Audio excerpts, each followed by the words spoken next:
Entitled sister-in-law wants custody of my baby. Background: me, 36 female, sister-in-law, 40 female. I've been married to her brother for over 10 years, and there's always been some jealousy and resentment from her. She's always felt like I had the life she wanted, not necessarily with her brother, but the marriage, family, job stability, etc. I have 3 kids, 10 female, 8 male, and 3 months female. She got married last year and they decided to start trying for a baby, but she was unfortunately told that she can't have children naturally. She was understandably devastated, and the family comforted her as best as we could. We recently had a family dinner, and in the middle of it she says, "Opie, I think it's really unfair that you got to have 3 kids and I can't have any. Your baby is my last chance to raise a child, so I think you should give her to me during the week so I can create a motherly bond with her and you can have her on weekends." Before I could respond, the entire table erupted with everyone talking at once, so I took my older kids upstairs. When I got back to the dining room, her husband was asking what the hell is wrong with her and why would she even think to ask that. She was trying to justify herself when I asked them to leave. I also said that she's no longer welcome at my house or around my children until she gets help. She started screaming that I don't deserve my life or my children and that I stole her baby from her. Her husband and mother-in-law kept apologizing and dragged her out of the house, still crying and screaming. Now my kids want to know why their aunt wants to take the baby. Oh my god, the sister-in-law is rightfully upset about her position, but still, she needs help. The silver lining here being that at least the family is on OP's side here. Let's go to the comments. When I was a kid, a distant family member, A, suffered a miscarriage about 3 months before her sister, B, announced her pregnancy. A insisted her baby moved into B and she would reclaim her baby when B delivered. I remembered a lot of talk about crazy cousin A as if it were comedy material. It took a kidnapping attempt to get the family to take it seriously. I'm glad your family sees this for the serious problem it is. I hope your sister-in-law gets therapy and that it works for her. If she ever goes to daycare, make sure they know she is not allowed to pick up your daughter. I would also contact the school your other children attend, just in case. She sounds unhinged. Yes, the entire family agrees she needs help, but still, be careful because you never know what she might do. If you don't already have one, get a video doorbell. Auntie is sad. Auntie wants a baby, but don't worry, she isn't going to take ours. Auntie needs to see a talking doctor who can help her feel better. I'm sorry to say, I've been through this situation twice. Once during my marriage of 40 years, as well as in my brief starter marriage. During the former, a sister-in-law joked endlessly about taking one of my sons, which became deeply unfunny in very little time. When at last she bore her own son, she left my 3 alone. During the latter marriage, I had wisely chosen not to procreate, which became the problem. In the eyes of my infertile sister-in-law, my womb was just sitting there. Why couldn't I be inseminated by my brother-in-law via turkey buster? My own selfishness, my in-laws concluded, prevented me from gestating, giving birth to, and surrendering the newborn to a deeply entitled couple whose religious, political and social affiliations in no way reflected my own. I got out of that family soon after several holiday meals had degenerated into shouting and sobbing, sometimes both at once. My god, what a story. And pretty medieval way of thinking, I think. Surely society at this point has moved past the idea of women being just bearers of children. Having said that, I guess everyone has their own primal needs. Anyway, Opie makes an edit. I've been reading the comments, but it's too many to reply to, so here are a few points. 1. We have a security system and cameras already installed and no one has keys to our house. 2. I will not be able to get a restraining order as this one incident isn't enough to justify it. 3. My husband and I spoke to the older kids about it the same night and will be having another talk with them to reinforce that sister-in-law is not a safe person anymore. 4. Our country does not have the right to bear arms and I also have no interest in getting a gun. And 5. I'll be informing the school and daycare of the issue and giving them her photo. For those questioning the validity of the post, I completely understand. If I'd heard about this last week, I wouldn't believe it either, but it's unfortunately the situation I'm currently dealing with. Opie gives some more info. More on security. We already have a security system and cameras because there's been a trend of house break-ins in our area lately. No one has the code or keys to our house, not even the in-laws, so we're safe on that front. Unfortunately, a restraining order won't happen because it will take a lot more than this to justify requesting one. We've never relied on her for childcare or pickups, so she's essentially a stranger to the daycare and school. Diagnosed as infertile after a year is pretty early. Is she sure she is? She was having issues not related to trying to conceive, and the fertility issues were discovered in the course of trying to sort out those other issues. Her tubes are blocked, and although IVF may be an option, they're not in a position to do that now or in the near future. Was her husband aware she was going to try that?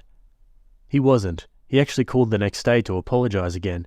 He said he knew she was having a hard time accepting the infertility, and they were looking into counselling for it.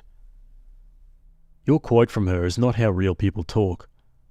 It's not verbatim. There were pauses in between and responses, so after she said the first sentence, I looked at her like, what the F? Then looked at my husband and he asked her what she's talking about. She ignored him and continued speaking directly to me. I didn't want to detail every aspect of the conversation. Okay, on to an update. So, my sister-in-law has been admitted to a psychiatric facility. In the comments of my previous post, I mentioned that her husband was seeking out counselling for them to deal with the infertility prior to this incident. After the incident, he sought out a psychiatrist rather than a counsellor, and they had their first session last week. I didn't get the specifics of what happened, but basically she made some statements that the psychiatrist felt indicated she was a danger to others, my baby and me, and she was placed under an involuntary hold. My brother-in-law has been nothing but apologetic through this entire ordeal, and he kept her away from us since the incident. Mother-in-law was staying with them to keep an eye on sister-in-law. She tried to leave the house in the middle of the night to see, quote, her baby. Also, brother-in-law found her researching how to induce lactation, and she said it was to make sure she can feed the baby properly when I come to my senses and give her up. From what brother-in-law has said, seeing me breastfeed is apparently what triggered the entire episode. It was the first time sister-in-law was around the baby for any length of time, and she was holding her when she got fussy because she was hungry. Naturally, I took her to feed her, and this made sister-in-law feel inadequate because it triggered the thought that she would never be able to do that, which led to the events of the last post. I'm grateful for all the advice that was offered on my last post, as some of it was really helpful. We won't be moving as it's not feasible for us at the moment, but we have taken extra steps with security both at home and at the kids' school and daycare. This whole thing is taking a toll on the family, but mother-in-law, father-in-law and brother-in-law are taking care of sister-in-law, and my husband and I are focused on ensuring the safety of our immediate family and minimising the effect on the kids as much as we can. Therapy for the kids. My kids were able to have 2 sessions with the guidance counsellor at school, one with both of them and then individual sessions, and my husband and I are looking into a therapist to have a few family sessions as well. I don't want my kids to be fearful and unable to enjoy their childhood because of this. Wow, that's scary, isn't it? The fact that she was saying stuff that the psychiatrist thought she was a danger to her and her children. My God, to be a fly on the wall in that room and to hear what she actually said. Jeez. Okay, on to a new update. I've had a few messages asking how things are going, so I decided to update. I've not seen sister-in-law since the incident happened, and I also blocked her on my socials. My in-laws have been amazing through this entire situation and are not sharing any information about our family with her. Unfortunately, she still remains fixated on my baby. She tried to find out where the daycare is and even threatened to hurt herself if my in-laws didn't tell her. This led to another stint in the psych ward. She wrote me a letter begging me to be fair and let her see her baby. I didn't actually receive the letter though. My mother-in-law read it and just gave us the gist of its contents. Sister-in-law's husband is working with her psychiatrist to see how best she can be helped, but he has said he doesn't know how long he can deal with this, but he's giving it 6 months. It's a very sad situation for her, and I'd hoped she'd be able to deal with whatever is happening. At this point, we're completely no contact with her. We explained to our older kids that their aunt isn't well, so she won't be around anymore. We still see mother-in-law and father-in-law regularly, so I'm grateful we didn't have to cut them off. We spent the holidays with my family, and it was all very nice and uneventful. We're still on alert in case she escalates, but the hospital where she's warded isn't near us, and they don't live near us either, so we've accepted this is our new reality, and we're operating accordingly. Okie dokie, and that's the end of that story. Yeah, it sounds like Opie's doing all the right things here. I mean, to be honest, how do you know what's right and wrong in this situation? It's definitely something that would be pretty hard to prepare for. Anyway, I'd love to hear your thoughts about this one down below, and we'll move on to our next story. Okay, we're on relationship advice. This one was written by a throwaway account, and it's titled, "How do I make it clear that my best friend's mentally ill wife is not invited to my wedding? I'm getting married in December, and my partner and I are looking to have a mid-sized party, probably about 75 people, comprised of our social, familial, and professional circles. I'm 33 female, partner is 34 male, and my friend Anna is 34 female. Her wife, Bernice, is 48 female. We are in Canada. Anna is my best friend from uni. Anna is divorced with 2 kids and has been married to Bernice for 5 years. Bernice loves Anna, and that's about it. Bernice is happily and consistently unemployed.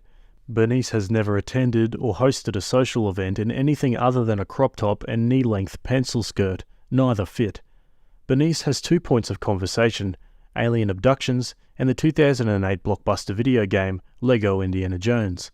Attempts to gently lead conversation beyond those points proves futile, unless Bernice thinks the person in question may want to have sex, in which case she suddenly develops the cognizance to switch topics and ask them so directly.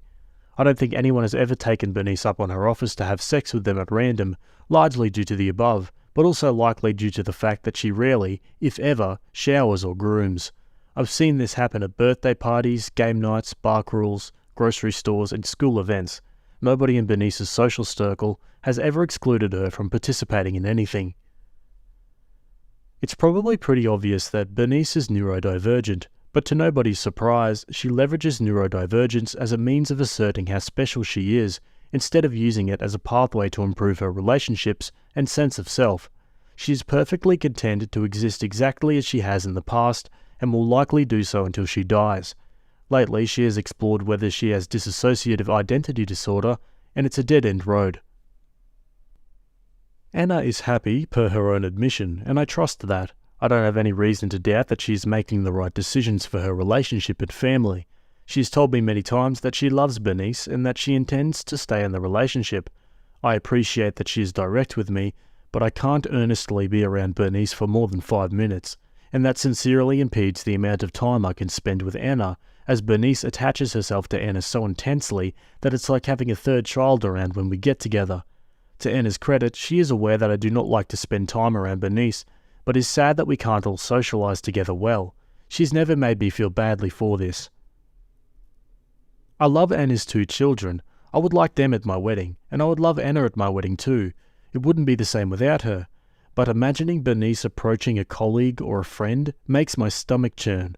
I'm struggling hard with a tactful way to say, "Your wife will suck the life and energy out of my party by monopolizing the attention of either you or my guests and potentially making them feel sexually harassed," while still inviting Anna and her 2 kids to the event. I'm considering coming at it from a boundary-related standpoint and tell Anna that I can't have Bernice at the event, given how she makes people feel uncomfortable. I don't know if it presents a mean double standard to let other guests have a +1 and not Anna, but I can't have Bernice at my wedding. Let's look at the comments. Go for broke. Lay out all your cards. Be honest. Only choice. Do not be surprised if she is hurt or angry or refuses to attend as well. When my husband and I got married, we had a few choice people whom loved to stir the pot that attended as +1s. We made it well known at the entrance to reception there's a security guard due to serving alcohol and venue requirements. Anyone indulging in inappropriate manner would be removed immediately. I didn't have to play bad guy as it was at the bouncer's discretion and a venue requirement. Opie replies, "I like the idea of hiring someone like that to help us out. I can't see myself keeping tabs on everyone and being a good bride at the same time, so having an extra hand would be a good idea." Be honest. Tell her that while you would love for her and her kids to come, you feel very uncomfortable around Bernice because of her history of overstepping sexual boundaries and will not extend her an invite. Say it apologetically and tell Anna that you completely understand if she would rather not attend at all, and if so, then you would be happy to reconnect with her separately sometime after the wedding. Another commenter adds, "This is the right advice. Outline what you're concerned might happen and why, past instances of this behaviour, and tell her that even if nothing ended up happening, you'd spend your wedding worrying about it. Set your boundaries. Bernice isn't welcome at the wedding, and allow her to make her own choice. If she decides not to come because of this, you need to accept it, though you can be honest about your feelings if that upsets you. Also be sure to center the conversation on specific behaviours and not that she's neurodivergent. OP replies, "Thank you. I agree that the random unsolicited sexual requests are probably the most obvious fault to point to when justifying her lack of invitation. I know I don't owe anyone a justification, but she is my friend and I do want to be honest with her. I think it's important to keep in perspective that Anna might not attend, and I want to make it okay for her to tell me that." Yeah, I reckon that's the way to go too. Just bite the bullet and tell her straight up. Okay, let's go to the update. We're married now, and the wedding was wonderful. Wonderful, but bittersweet. I realise now, and when I eventually spoke to Anna, the wonderful part was having the management and dread I was experiencing of Bernice's pressure off my plate when I already had so many other elements to worry about to ensure the success of our special day. When I spoke with Anna, I tried to provide as much perspective as I could and center my concrete experiences with Bernice over my feelings. Anna sent a thumbs up emoji and we haven't spoken since, and I doubt we'll ever speak again. Bernice messaged me separately and said something along the lines of, "Oh well, I know people think I'm annoying, I thought you'd understand," and I didn't respond.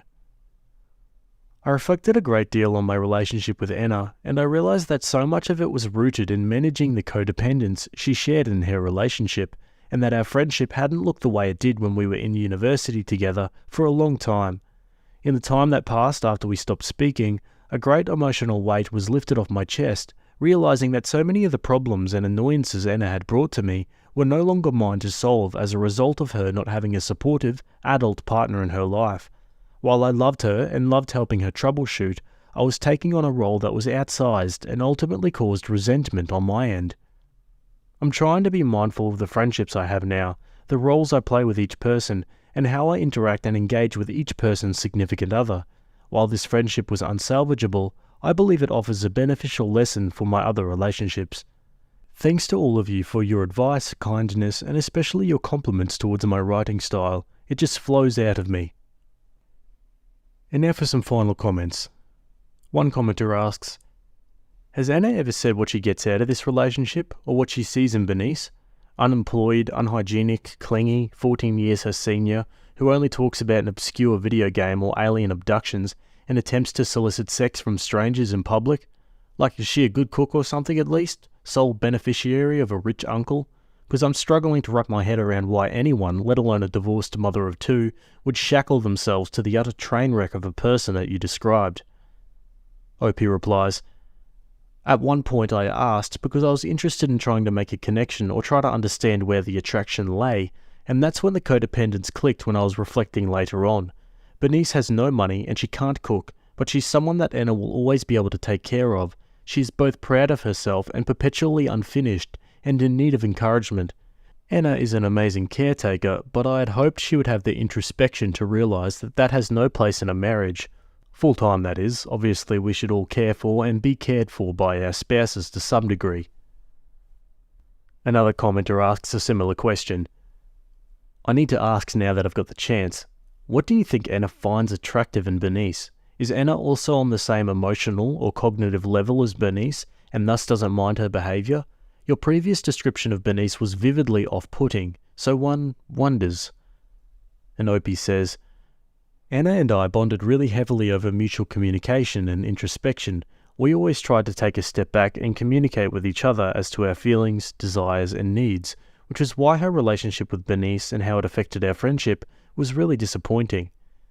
With respect to the attraction, I don't want to be an armchair psychiatrist, but I know that in other relationships, Anna was usually put down and made to feel subservient, and I think there was an inherent safety in the sort of anything goes, easygoing, granted frickin' weird, personality and steadfastness to media and to Anna that Bernice brought to the table. I very much do not think Bernice was or is remotely good at sex, aside from offering to have it and having it with anyone who would accept." Yeah, I've got to be honest, I was having the same questions in my head when I heard her description, but yeah, it seems like OP doesn't even know where the attraction lays. Anyway, give me your thoughts about that one down below. Maybe you know someone in your life who's similar. Either way, that's it from me today. Hope you guys enjoyed those stories. Thanks for making it to the end, and I'll see you all in the next video. Have a good day. Cheers. My son Roger has started wearing face paint anytime he goes out and has started hanging out with a girl that is a bad influence. A few months ago, my son started failing classes. Since school just got over, he failed 2 classes. This kid has gotten A's and B's up until a few months ago. Around the same time, he started hanging out with some girl from school. I don't know what kids call it these days, but she wears a lot of baggy clothing, pale makeup, and wears insane clown posse shirts every time I've seen her.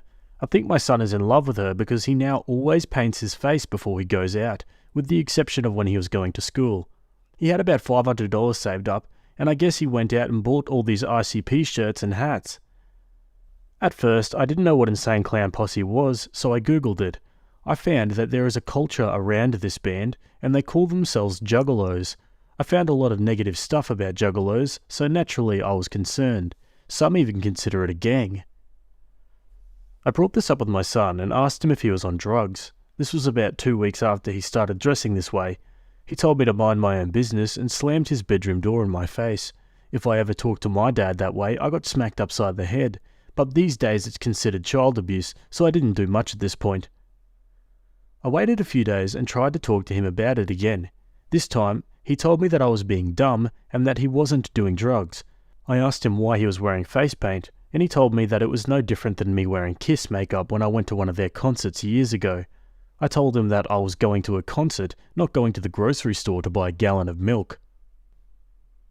The argument really didn't get anywhere, and I decided to let it go. This was until we went out for our yearly Mother's Day dinner. We usually go to a decent restaurant, and this year we decided to go to Macaroni Grill. Well, my son decided he was going to wear his face paint and Insane Clown Posse clothes to this dinner. I was ticked off and told him to go change. I told him that this wasn't a circus and we were celebrating his mother. He got very upset and yelled some profanities at me and how I am a horrible father. I don't know if I was in the wrong here, so let me know what you guys think. Because of this argument, we didn't go to dinner. I feel horrible about it for my wife's sake, and I did make up to her the next day, but that isn't relevant to the issue at hand. So, up until last week, my son and I had little contact, and when I would try to talk to him, he gave me the silent treatment. This last weekend, I found something no father wishes they would ever find. Call me a bad father for snooping, but I did. He was out doing his thing with this girl, and I wanted to see if he had any drugs in his room. I thought maybe I would find some pot. If I did, I would confiscate it and ground him for a few weeks. But what I found was a white powdery substance in a small Ziploc bag. I knew exactly what this was. I had a cocaine problem before I met my wife, so I knew what it looked like. To make sure I was headed in the right direction, I smelled the bag. It was definitely cocaine. Obviously, being a former addict, I didn't want to taste it to be 100% sure. I went and talked with my wife about it, and she was shocked. We didn't know what to do. Hours later, my son showed up with this girl. I called him out about what I found, and he completely lost it and told me I had no right to go through his things. I realized I might be a horrible father for this, but I would be even more horrible if he'd died from an overdose. He didn't even deny it. After his yelling was finished, I asked the girl to leave and that this was a family matter. My son told me to F off and took her to his room. My wife was crying and I was fuming. It took a lot not to slap him across the head, but I maintained myself and didn't resort to that. What I did next is what I feel was the best thing to do. I called the police on them. My wife is still very upset with me for this, but I didn't see another way to help him out, short of physically forcing his girlfriend out and him to stay. The cops came, found that he had some pot. The girl was asked to leave, and my son was told if he tried to leave, they, the cops, would take him to a youth detention centre for a few days. Well, since all of this, my son has been grounded and is not allowed to see this girl. It's easy for me to blame it all on the girl, but I'm sure I failed somewhere for my son to act this way. Apparently he's talking to my wife and asked her about going to some festival the Juggalos and Insane Clown Posse has. I looked it up and it sounds like bad news. My wife said he could go without talking to me. I'm at a loss at this point. While I want my son to experience life, he seems to be headed down a dangerous road, and my wife is enabling it. I did talk to my wife about it, and all she can say is that this is our way of making up for calling the cops on him. Can someone who has had troubled youth give me some pointers here? If I'm going about it the wrong way, I would appreciate your input. What would you guys do? Yeah, I mean, I can really sympathise with the dad here a bit. I mean, being a juggalo is not bad in and of itself, but when it starts to negatively affect other aspects of your life, that's when it becomes a problem, and I think that's what the dad's worried about here. Let's look at the comments. First, you need to show your wife this thread and have her involved in it. One commenter is on point. Marital cancelling needs to happen now. Your wife agreeing to that concert is the worst possible thing she could have done. She's aligning herself as the good guy and creating you as the enemy. How would she feel if you did something to turn your son against her? Not only that, insane clown posse concerts can be quite dangerous. Perhaps she doesn't realise the extent. Wife, you okayed your teenager to walk into some Mad Max crap where violence isn't just expected, it is celebrated. Drugs too. Mum, whatever fears you have, you need to face, because your fear of your kid's approval is going to be what actually causes your kid harm. Address your issues with some individual counselling too. As to your son, what's going on with the girlfriend's parents? You need them on your side and should talk to them about what's going on. I'm sure they don't want their daughter with a drug-using juggalo. That's pretty much the worst thing imaginable to a young girl's mum. Frankly, as a mother, I'd rather my teenager be one of those idiot girls who wants a 30-year-old boyfriend than go down this road. It's going to be hard to parent your son from this point. You must walk a careful line between stick and carrot. The last thing he needs is one of you guys undermining the other parent in these things. Good lord, that alarms me more than the coke. He needs to be involved in other activities. What healthy and positive things does he like that you can get him to invest time in? Any athletics or games? Anything he's always wanted to learn, like glass blowing or archery? He needs another hobby. I'm not saying it will undo all the other stuff, but spending hours doing something productive would be fewer hours he's doing bullcrap. My friend's dad is a mechanic. He bought a car that needed work, and every hour that the son was free, they worked on the car together. That taught the son a skill. Teenagers also want cars, and it was productive. If you can do that, do it. You get the picture. My advice, as a former somewhat problematic youth, you and your wife need to get on the same page. She should not have let him go to that concert after the way he's been behaving and the cocaine discovery. As one commenter recommended, you definitely need to be in couples counselling. Seek therapy for your son, preferably one that has experience with youths who have behavioural problems and criminal history. Check in with his school on a regular basis to ensure he's going to class, completing his assignments, and keeping up with his grades. Don't wait for the big shock of a report card or phone call. Your son should not be allowed to hang out with anyone until you've at least had a phone call with the friend's parents. You know what their rules are, etc. Every time your son says he's going to a friend's house, call the friend's house to confirm. If he has a mobile phone, install a tracking app to confirm his movements and whereabouts. Monitor his emails and social media accounts.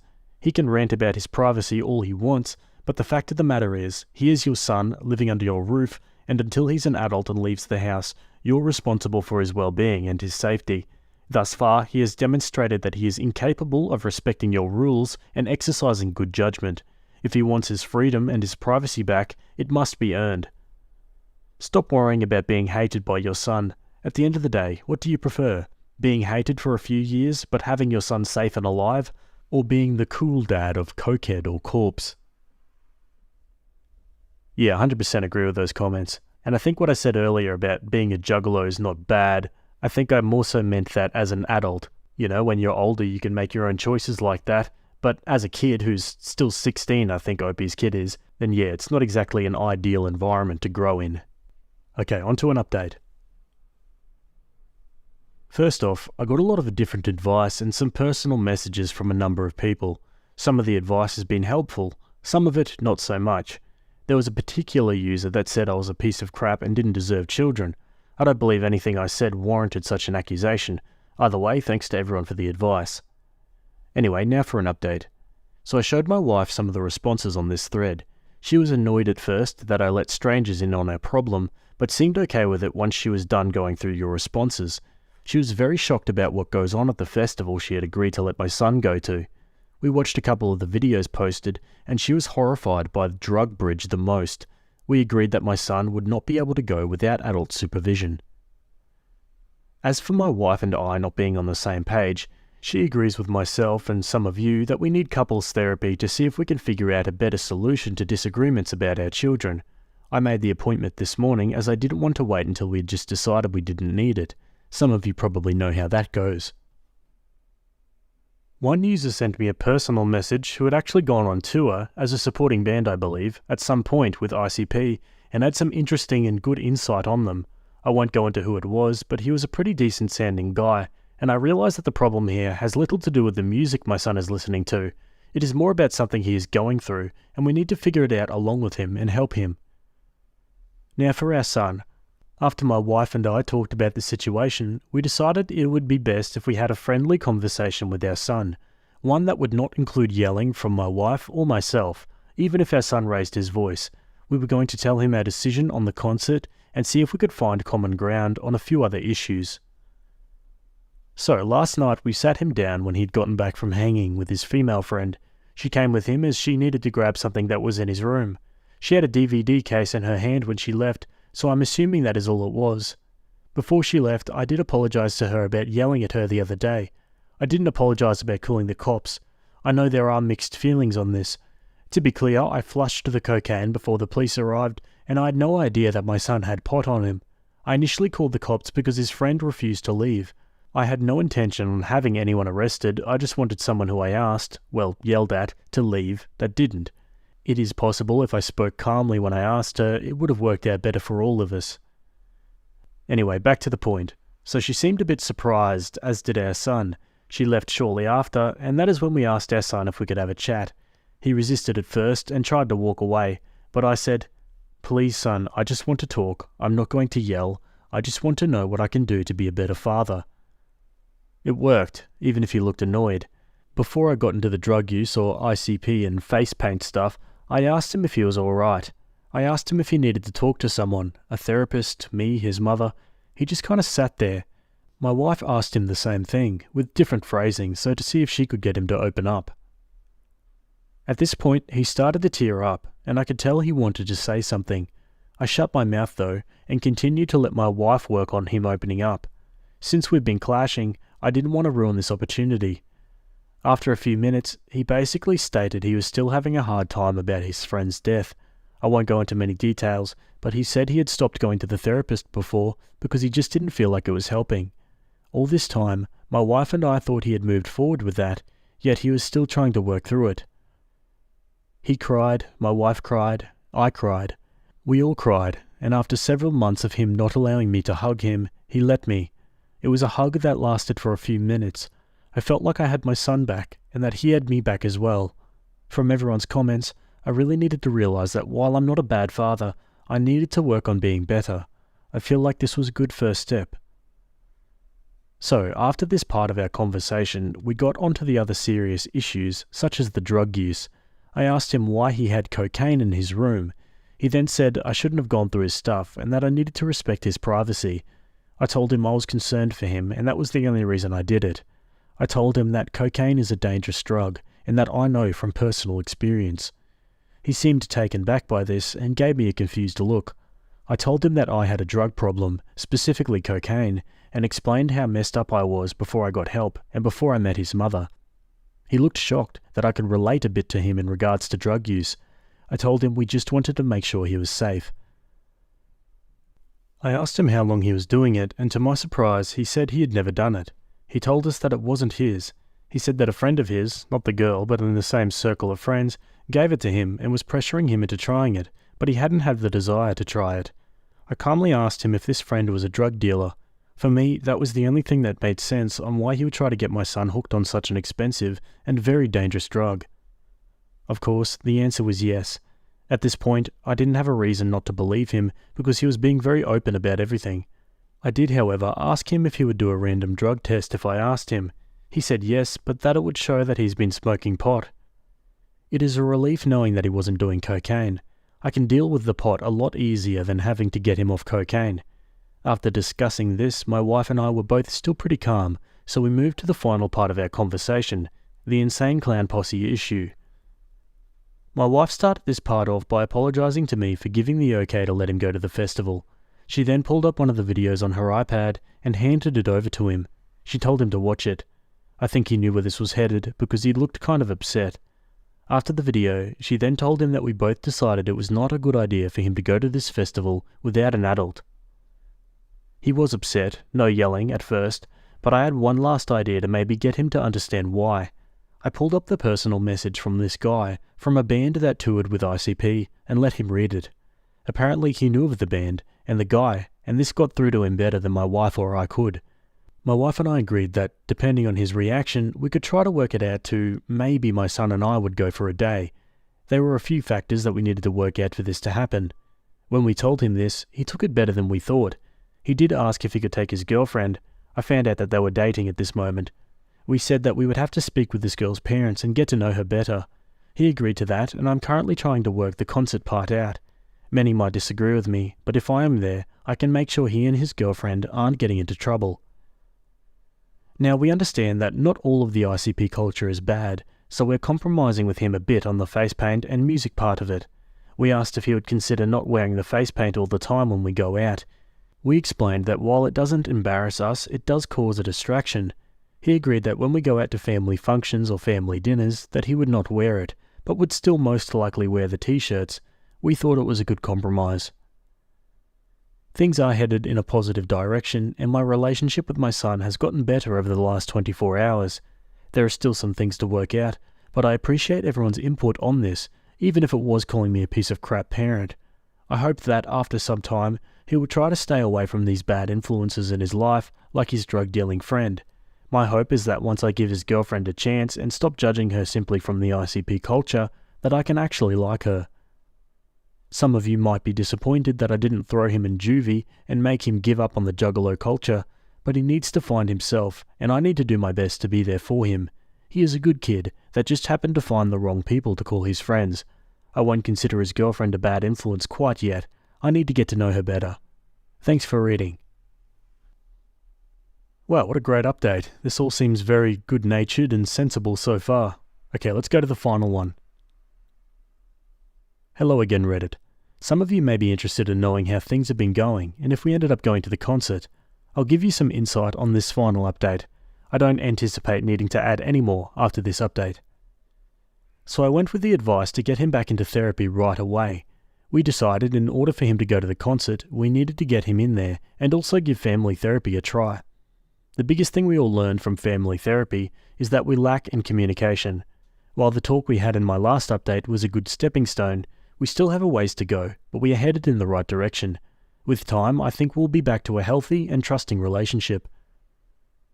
Now for Roger and his girlfriend. I mentioned that he wanted her to go to the concert with him if I took him.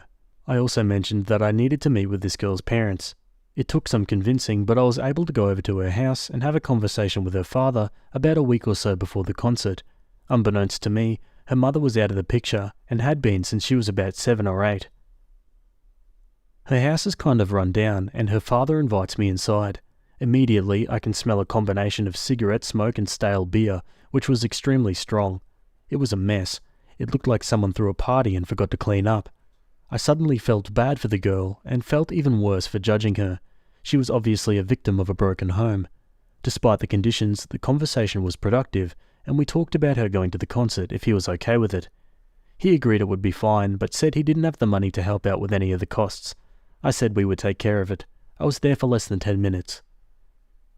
Maybe I'm being judgmental on her father, but I felt bad, and we have had her over for dinner several times a week now. We have learned a lot about her, and she is just a damaged youth trying to get by with the hand she was dealt. She hasn't indicated any abuse, and she does appear to love her father a lot. She just hasn't really opened up much about anything, and short of being suspicious of child abuse, I don't know if it's really our business, so we haven't pushed it. Now for the concert. The three of us, son, his girlfriend and myself, headed to the concert and were planning on being there for 2 days, the 25th and 26th. We got there Friday evening, and there were people all over the place, all kinds of people. My son and his girlfriend wore face paint, but so was about half the people I saw. I felt out of place, but at the same time I was glad I didn't let them come alone. The smell of skunk weed was strong, right as we walked into the entrance. I saw some people trying to sell drugs, but we pretty much just ignored them. We didn't really have any issues, and the two of them enjoyed themselves. I gave them their space and didn't hover, but I did keep an eye on them from a distance. I didn't think being within a few feet of them would have been very encouraging on the progress we've made through therapy.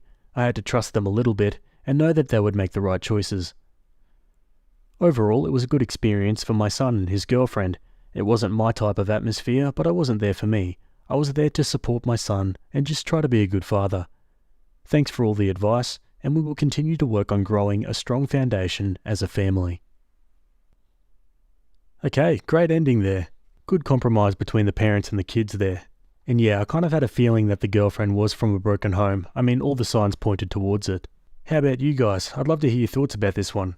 I'm also curious as to whether people actually still listen to Insane Clown Posse. I mean, weren't they a thing like 10 years ago or something? I think that's when this post was made. Marriage counsellor lied to us. My husband of 7 months and I had a rough time after we got married when he came back from military deployment. Screaming matches, erectile dysfunction, resentment from deployment, me feeling sexually unattractive, etc. We went to a military-funded marriage counsellor for about 2 months before the therapist suddenly disappeared, saying he was getting transferred. Said he'd continue seeing us once a week, but suddenly his phone number changed and we had no idea what happened. We just stopped counselling altogether due to scheduling issues. Our last session was around February or so. I thought the marriage counselling helped, as we'd been doing better, or so I thought, but apparently my husband is still unhappy, albeit for other reasons now. Our sex life still sucks, and I feel horribly unwanted and undesirable despite being fit and attractive. We had a fight last night, and finally the substance of our individual counselling came out for the first time. We were shocked, to say the least. So we'd had both individual and couples counselling. We'd meet around once a week as a couple and would alternate weeks individually. It came out last night. The counsellor had been telling us individually that the problem was all the other's fault. He gave us both some of the same story, but with some differences. He told us each that the other was being very closed off and defensive and not wanting to open up or discuss issues, that we were each blaming the other. This was while I was openly sharing with him my abandonment and anger issues and feeling insecure sexually, and providing him with background info from my previous therapy sessions with other counsellors. My husband claims he would try to offer stories from his past as well, but that the counsellor would actually cut him off and say he wasn't the problem. He told my husband privately I may have bipolar disorder and likely needed meds. This coincides chronologically with my husband out of nowhere yelling at me during arguments that I needed medication.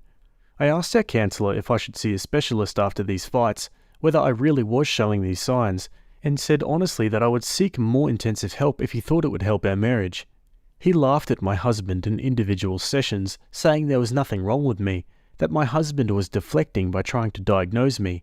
Does he think he's a psychiatrist? He would laugh.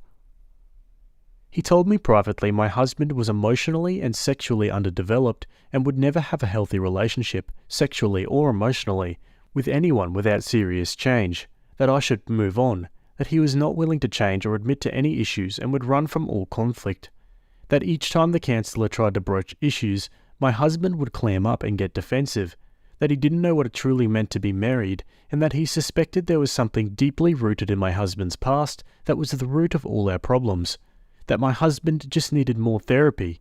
Note, we weren't paying for therapy, we got it free due to military benefits. He told me I was very smart and attractive and deserved a partner more on my level. My husband reports the counsellor told him there was nothing wrong with him, that he was very mature and intelligent, and all our problems stemmed from my psychosis. The aftermath. I'm horrified by how many of our fights after the beginning of counselling were coloured by his statements. I was treating my husband like a 13-year-old boy, and my husband kept telling me I needed psychiatric treatment. Our marriage has actually improved much after this time, but I now believe it's because I worked on my anger issues and gave my husband the benefit of the doubt, while my husband became a better communicator in arguments. My husband now has different issues with our marriage, but we are both still reeling from our conversation about the counsellor last night and wondering what kind of harm it may have caused. I don't really know what I'm asking here. I had insomnia all night about this and I just don't know what to do. Wow, what the hell? What has the counsellor got to gain by telling lies to this couple, other than some sort of sick enjoyment? Weird. Let's go to the comments. Wow, I would report him to a licensing board and his superiors. 1. Report this guy. 2. You and your husband go on a romantic vacation, agree to set aside everything for love and romance, work on falling back in love. 3. As crazy as this sounds, I find that having a common enemy often unites people. Well, you have one, this shrink psycho. It's already been a platform for better communication, so I guess I'm trying to say use this crisis to your benefit. Make lemonade. Sounds like you're off to a good start. Sorry that you have had to experience that. I suggest that you continue working on the issues that you have. Perhaps you can try documenting your emotions, like writing down what you feel. At first it will not make much sense, but with time you will get a bigger picture. You can write what you feel and the experiences that you had in counselling, and ask your husband to write what he felt and his experiences. Just writing down your experiences will make you feel better. I'm not sure about your legal options though, but for the moment, take one step at a time. At some point, it would be advisable to look for another counsellor. It may take time before you trust one, but counselling really does help if you find the right person. Alright, onto an update. So this is an update more than 3 years later. I hope this is allowed. I used the throwaway and don't remember my password. A lot happened since then, and it occurred to me that maybe I should post an update in case anyone here was around for that. Summary: I was the wife who was seeing a marriage counsellor with my husband, both jointly and individually. Things were only getting worse and worse, and it was only after a blow-up fight that my husband and I compared notes and realised the counsellor had been feeding each of us lies. Counsellor was telling me that my husband was emotionally 12 years old and would never be capable of a relationship, while reassuring my husband all was well with him. Meanwhile, he was telling my husband I had borderline personality disorder and needed medication. When my husband started accusing me of being mentally ill, I brought this up to the counsellor, who then began making fun of my husband for saying such a thing. Does he think he's a psychiatrist or something? He actually laughed. Counsellor reassured me that I was a beautiful and intelligent woman and would do great once I left my husband. The counsellor, who was provided by the military through their family services, ended up being transferred a few weeks after we discovered this. We couldn't figure out if he got canned for abusing some other couple, if he retired, or some other shenanigan. Well, fast forward to today, my husband and I are doing great now. We went on a vacation, both of us changed jobs, moved, and we're very happily married now 4 years later. We travel, adopted a couple of kitties, and bought a house in a place we both love. How we got here? We both read some self-help books, started giving each other the benefit of the doubt, got better at communicating.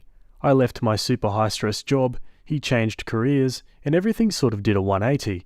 Funny enough, my old job had been killing me, and when I'd mentioned to the counsellor that I thought I maybe should find another job, since it was so dysfunctional, he protested against it. My husband and I did not report him at the time. We were concerned he would retaliate against my husband in some way, as my husband was in the armed forces for a year and a half after all of this. I'm embarrassed that we did not report him. We were scared and overwhelmed. I'm considering calling that base's family services now and filing an official report. Not sure if it'll matter, so much time has passed. That's all really. You were all such a great help then. I thought I might as well post this in case anyone around here remembered. P.S. I thought to post this after we watched an M. Night Shyamalan movie recently. One of the commenters had mentioned this sounded like a film he'd make. I still laugh at that comment years later, so thank you for that. Opie provides a couple more comments. Opie here. It's hard, but I actually ended up seeing another, licensed and well-reviewed therapist when I lost someone very important to me. This counsellor was wonderful and really helped me. I did my research and paid out of pocket for her. She was an angel and worth every penny. I think finding a good therapist is a lot like dating. There are some crazies, some a-holes, and some you just don't click with. Also, maybe you get what you pay for, and Dr. Lecter was free with the military. The one good thing Dr. Lecter did was tell me, "Your husband says some stupid things in arguments, and he doesn't actually mean to hurt you."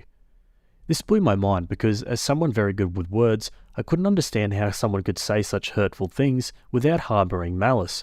But I followed his advice and was more patient when my husband would say something ridiculous. Also, finding a new job helped me a ton. I didn't recognise how much of a nervous wreck I was, thanks to that God-forsaken office. I became much more even-keeled overnight. This did wonders.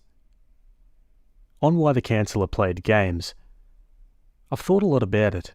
I think he was honestly at the end of his career and decided we were both good people with personal issues that brought out the worst in each other. My hypothesis is he didn't want to do the work and figured he'd just get us to break up and move on with our lives, rather than take months to get us to realise we were just incompatible. But yeah, I decided to call the base Monday and report. Yeah, even if that is the reason, you should report that anyway. Like, part of me can't help but feel like he's getting a bit of a kick by playing God like that. I don't know, what do you guys think? Let me know down below. Either way, let's move on to our next story. Okay, this one's from Am I the A-hole? It was written by a throwaway account, and it's titled, Am I the a-hole for not sharing my daughter's school play video with my father after he slept through it?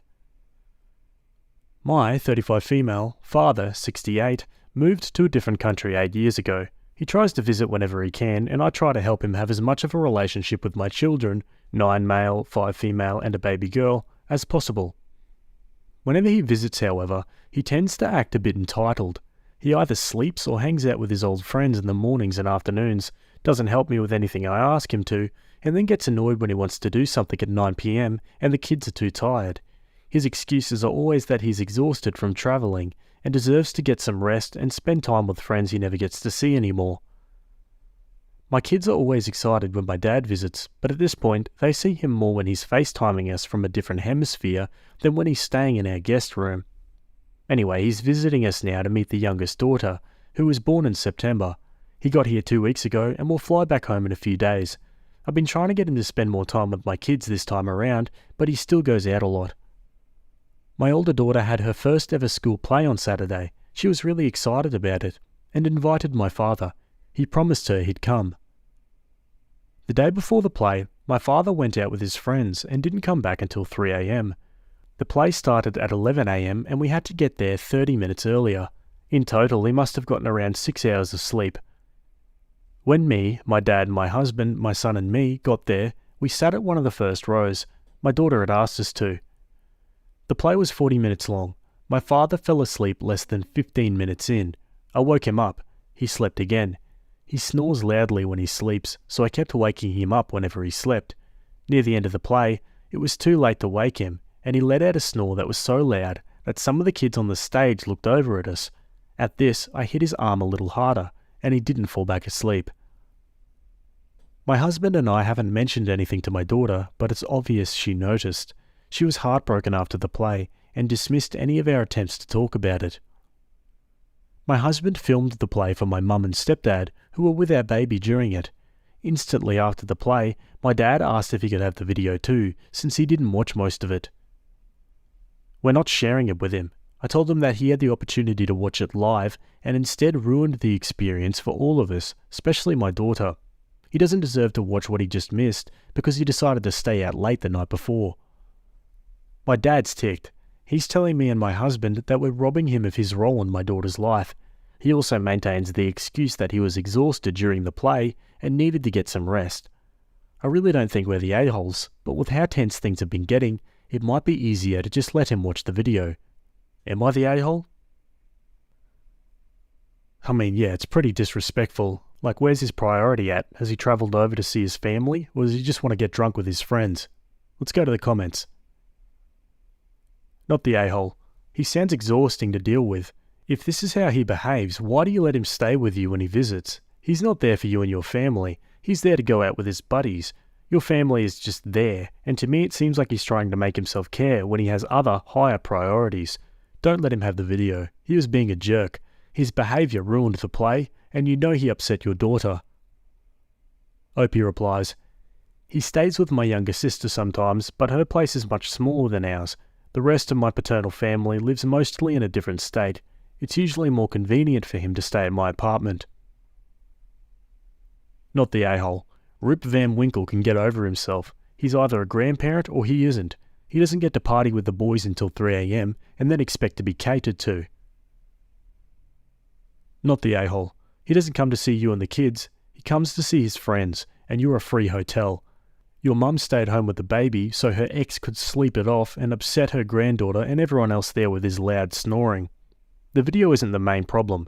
He could stay home and you could send him videos. The only negative is on his social life. Think on that. What advantages does him turning up offer to your nuclear family? Opie replies, my mum is especially upset about this. She wanted to come to the play, but volunteered to watch my baby so that my dad could go. Not the a-hole. Dad sounds like a self-centered a-hole, so wonder why he's suddenly pretending to care about seeing the play at all. Probably embarrassed that he looked bad and wanted to suddenly look like he cares so much. Opie says, yeah, that thought definitely crossed my mind. I'm pretty sure he was embarrassed about the snoring, and it would have made sense for him to want the video because of that. Yeah, it sounds like the mum definitely deserved to be there a lot more than this guy. Let's go to the update. To those who commented on my post, thank you. My father's leaving tomorrow, so I thought I'd give a small update. These past few days, things have been awkward, mostly because me and my husband were mad at my father, who was mad at us back. A few hours after I wrote my post, my father decided to prove me wrong about my daughter being upset. He sat next to her and tried to get her to talk about the play. He was asking her questions about it, many of which he'd know the answer to if he stayed awake during it.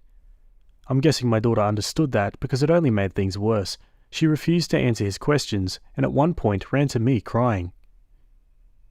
I'm not sure if that was my dad's wake-up call or if it was his granddaughter refusing to talk to him. She usually idolizes him. Whatever it was, he apologized to my daughter. Grandpa was really tired, but he loves you very much. She said she forgave him but was still upset, so he came to me Tuesday night to ask what he could do to fix things before he went home. I helped him brainstorm some ideas. Yesterday, my father surprised the kids with a trip to the aquarium. My daughter has been asking us to go there for a while, but with a newborn at home, we hadn't found the time yet. The kids had a lot of fun there, and my dad let them each get a plushie from the gift shop. Afterwards, we went to McDonald's and took the kids to see Santa at the mall. Overall, my kids had a great day with their grandfather, and my daughter is feeling a lot better. That said, the aquarium, non-fancy food, and an old guy in a fake beard are definitely part of my father's idea of hell, so I'm sure I'll hear him complain about all the sacrifices he made for his grandkids for a while. But as long as my kids think he had fun, I'm fine with that. I do think he understands he screwed up though. He's no longer asking us for the video, and has promised he'll never show such disregard for things my kids care about again. As some of you suggested, I told him that he'll have to stay with my sister or one of his friends next time he visits. I think he knows the "you're keeping me away from my grandkids" excuse won't work on me, because he hasn't complained about that yet. If he tries to pick a fight over it once he's home, I'll hang up on him. Okay guys, and that's the end of that one.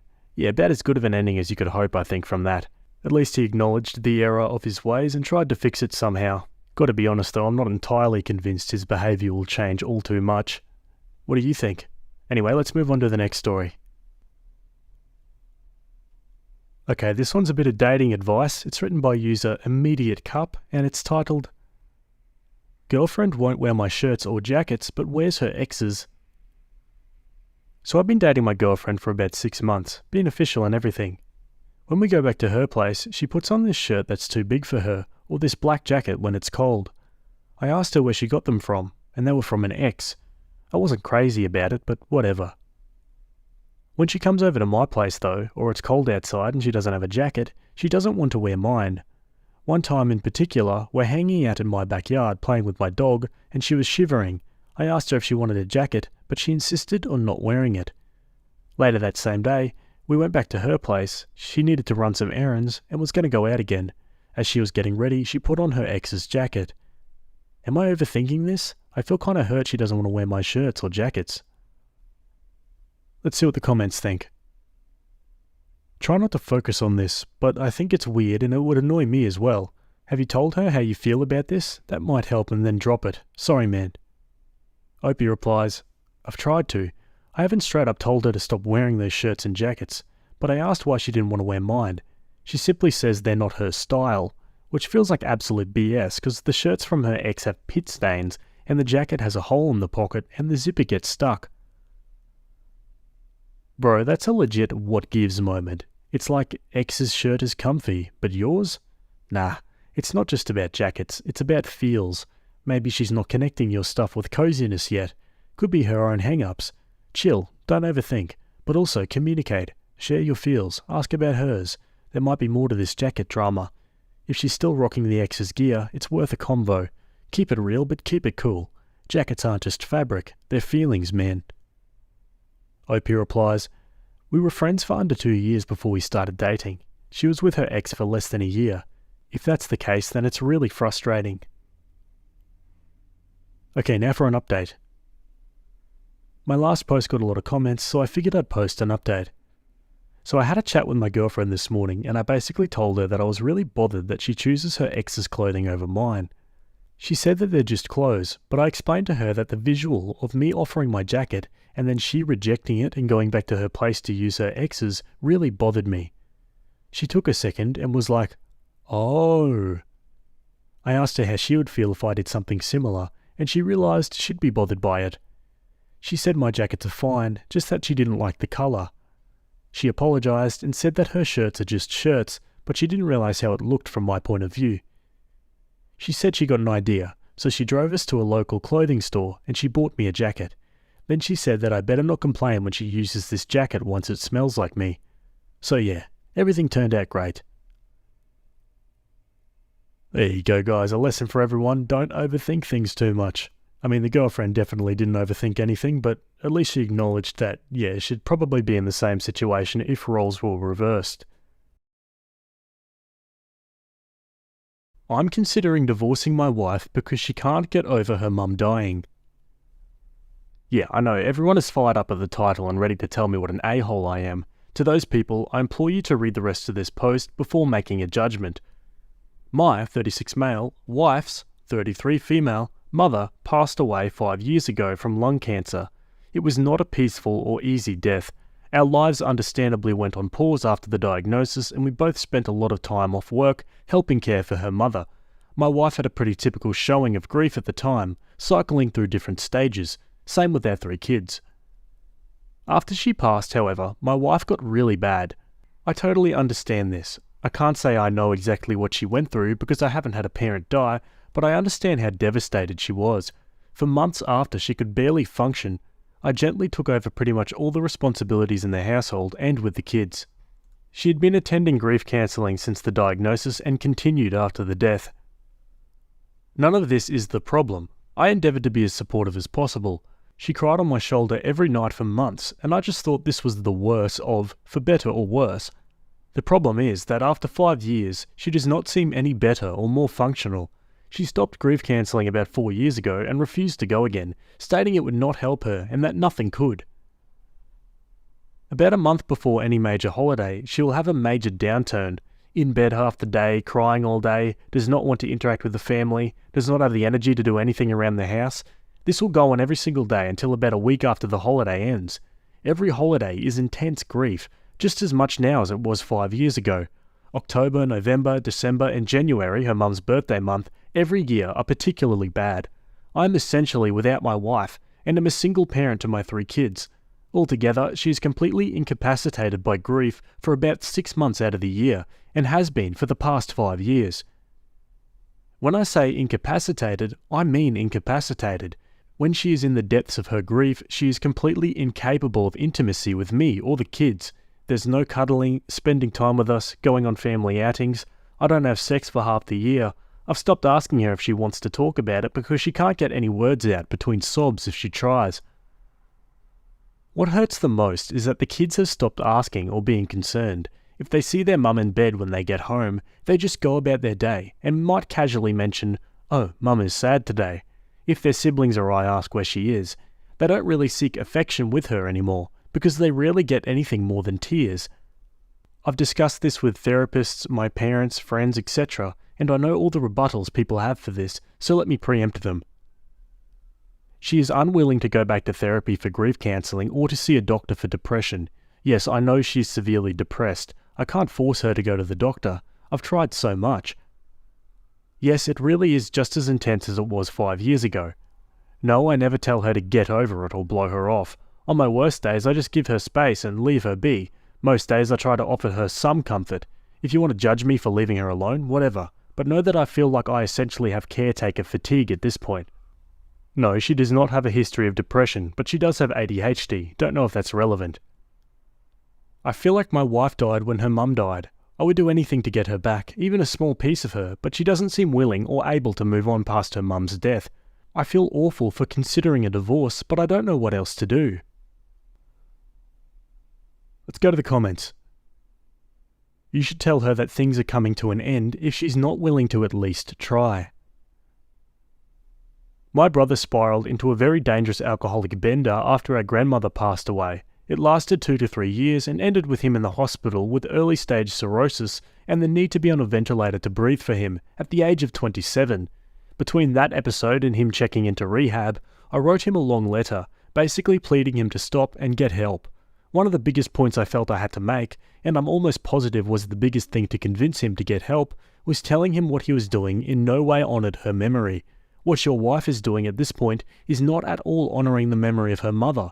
Has anyone said anything like this to her? That what she is doing is actually the opposite of honouring her memory, when she should be living her life as she would if her mum was still alive and trying to make her proud. I'd make an ultimatum about getting help for sure. Her kids have also lost their mother.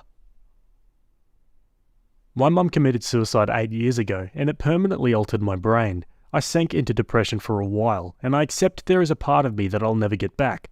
That being said, life has to go on. It's not okay to shut down this hard for this long. Some days I still go this deep, but it's rare, and I have tools to get out of it. I take Vyvanse and Xanax as my cocktail, but she sincerely might need some SSRIs or hard sedation.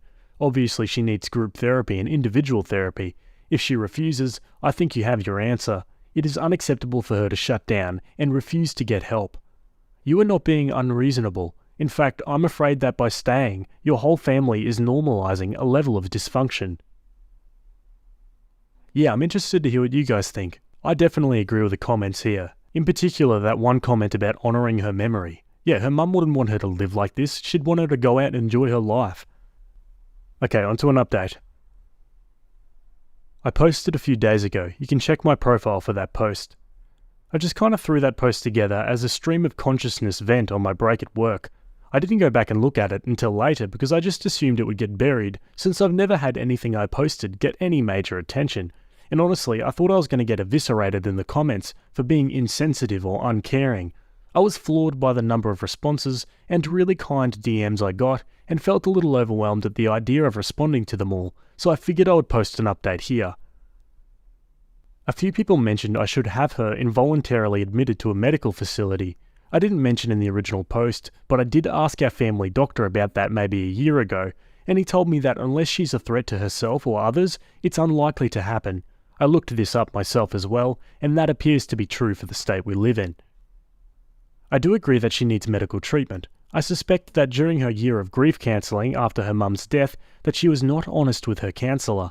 I have a distinctly sad memory of her coming home after one of her last sessions and telling me that her counsellor said she probably wouldn't need to go much longer. Then she went and laid down on the bed and cried. I haven't been able to convince her to go back to counselling. However, I'm glad I posted to Reddit because somehow I hadn't really considered that she might need more intensive treatment than just counselling. I also saw one comment that scared the hell out of me, that she may do something drastic if I give her a divorce ultimatum. With those things in mind, I don't think doing that is the way to go. Instead, I'm planning to write her a letter, explaining how we need her back, and that we love and care for her deeply, but she needs more help than we can provide alone, and tell her that she needs to go to the doctor and be honest about what she's been going through. Thank you for your advice, everyone. Okay, now for another update 6 days later. I wasn't planning to post again, but got a lot of supportive messages asking for an update, so here we go. My soon-to-be ex-wife has completely lost her frickin' mind. After my last post, I spent a couple of days writing the letter to her. In it, I explained that the kids and I love her dearly, and that we're concerned for her.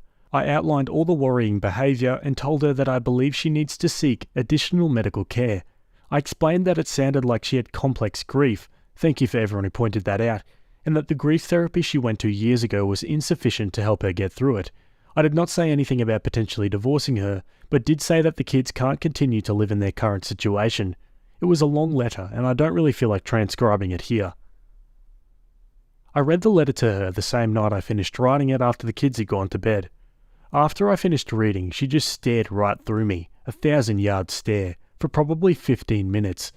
then finally stood up and started walking to the door. I panicked and tried to stop her, asked her where she was going. "Can we talk about this? I'm concerned for your safety." She rolled her eyes at me and said in the coldest voice I've ever heard her use, "I hope when your parents die, someone doesn't tell you to get over it." After that, I didn't try to stop her. I just let her go. I was ticked off for maybe 5 minutes before the panic set back in. I legitimately thought she was going to end herself. I checked my phone and she had turned her location off. I called and texted probably 50 times over the next hour, begging her to at least let me know she was okay and that she wasn't going to do something drastic. Right before I was about to call the police, I got a call from her phone. I answered immediately, and before I could get much of anything in, a man's voice told me, "She's fine, but she doesn't want to talk to you," and hung up. I felt like I was having an out-of-body experience at the time. I had no idea what the F was going on. I almost called the cops anyway, but I was disassociating hard and talked myself out of it. I kept calling her phone all night, but no one picked up again. After about 2 a.m, it started going straight to voicemail. I barely slept that night. When I woke up the next day, she wasn't home. I took the kids to school and daycare. I normally do this, and my wife is normally still asleep while I do, so thank God they didn't ask where Mum was. I tried calling my wife's phone more all morning, but still voicemail. I called her office and asked if she was at work, and they told me she'd called in sick. I called in sick to work as well, and basically just sat on my couch, trying to get a hold of her, while being a nervous wreck. I called my mum as well and asked if she could pick the kids up from school today and watch them overnight. I didn't tell her everything that was going on yet, just that something had come up that was urgent and I needed some help. My wife walked in the door sometime after 4 p.m. I tried to hug her and she shied away from me. I asked her where she'd been. No response, just a blank stare. I asked her who had called me from her phone. No response, blank stare. At this point I was frustrated and told her that if she didn't want to explain what was going on, she could get the F out. I regret saying it that way now, but holy crap, I was frustrated. So she started talking, but it was like I was talking to a text-to-speech AI with her voice. No emotion, totally flat, almost annoyed. She told me that she'd gone to her friend John's, fake name, house. I had no idea who the F John was and asked her to explain further. Over a 2-hour or so conversation where I had to pry details out of her, I got most of the story. She was answering like a lawyer, very basic answers, no details or context outside of exactly what I was asking her. Basically, John is a co-worker. I've met the dude once or twice at office party type events, but never really talked to him. I never saw him hanging out with my wife or showing interest in her, but apparently over the last year or so, she has been spilling all her feelings about her grief over her mum's death to him, and he's been comforting her. He had a parent die from cancer too, so I guess she felt like they had a connection she didn't have with me. After I read her the letter, she says she realised that I don't care about her or her mum's death, and went to John's house to talk and be comforted. I flat out asked her if she was having an affair with him, and she told me no. I asked her why she never mentioned she was close friends with this unknown guy, and she told me it was none of my business. I asked her if anything had happened between them while she was there, and she says they cuddled and he held her while she cried. I asked to see her phone to check messages between them, and she refused. I couldn't get much more detail out of her about the whole situation, so when she went to take a shower, I tried to check her phone. She had changed her passcode. I grabbed her iPad, which still had my thumbprint biometric signature in it, and checked there. I left the house with the iPad to look for evidence while she was in the shower. I did not immediately see any messages to or from a John, but after digging briefly, I found it. She had put him in as Stacy in her contacts, but it was obviously him. There were texts going back well over a year, a lot of talking about her mum, a lot of him comforting her, a lot of him telling her I don't really care about her, and that he would never treat her that way if they were married. All of her replies were in agreement, a lot of texts from her complaining about me, a lot of him trash-talking me. The night she left, she texted him, "F it, I'm on my way over, if the offer is still there," followed by an immediate "yes" reply. Then the next morning, a text from her to him saying, "If he asks, we just talked." I threw up out my car door in a Walmart parking lot for 20 minutes. I came home and found her on the couch on her phone, seemingly unconcerned or unaware I'd even left. I told her that I knew, and that she needed to leave. Again, she just stared at me for a while, not responding.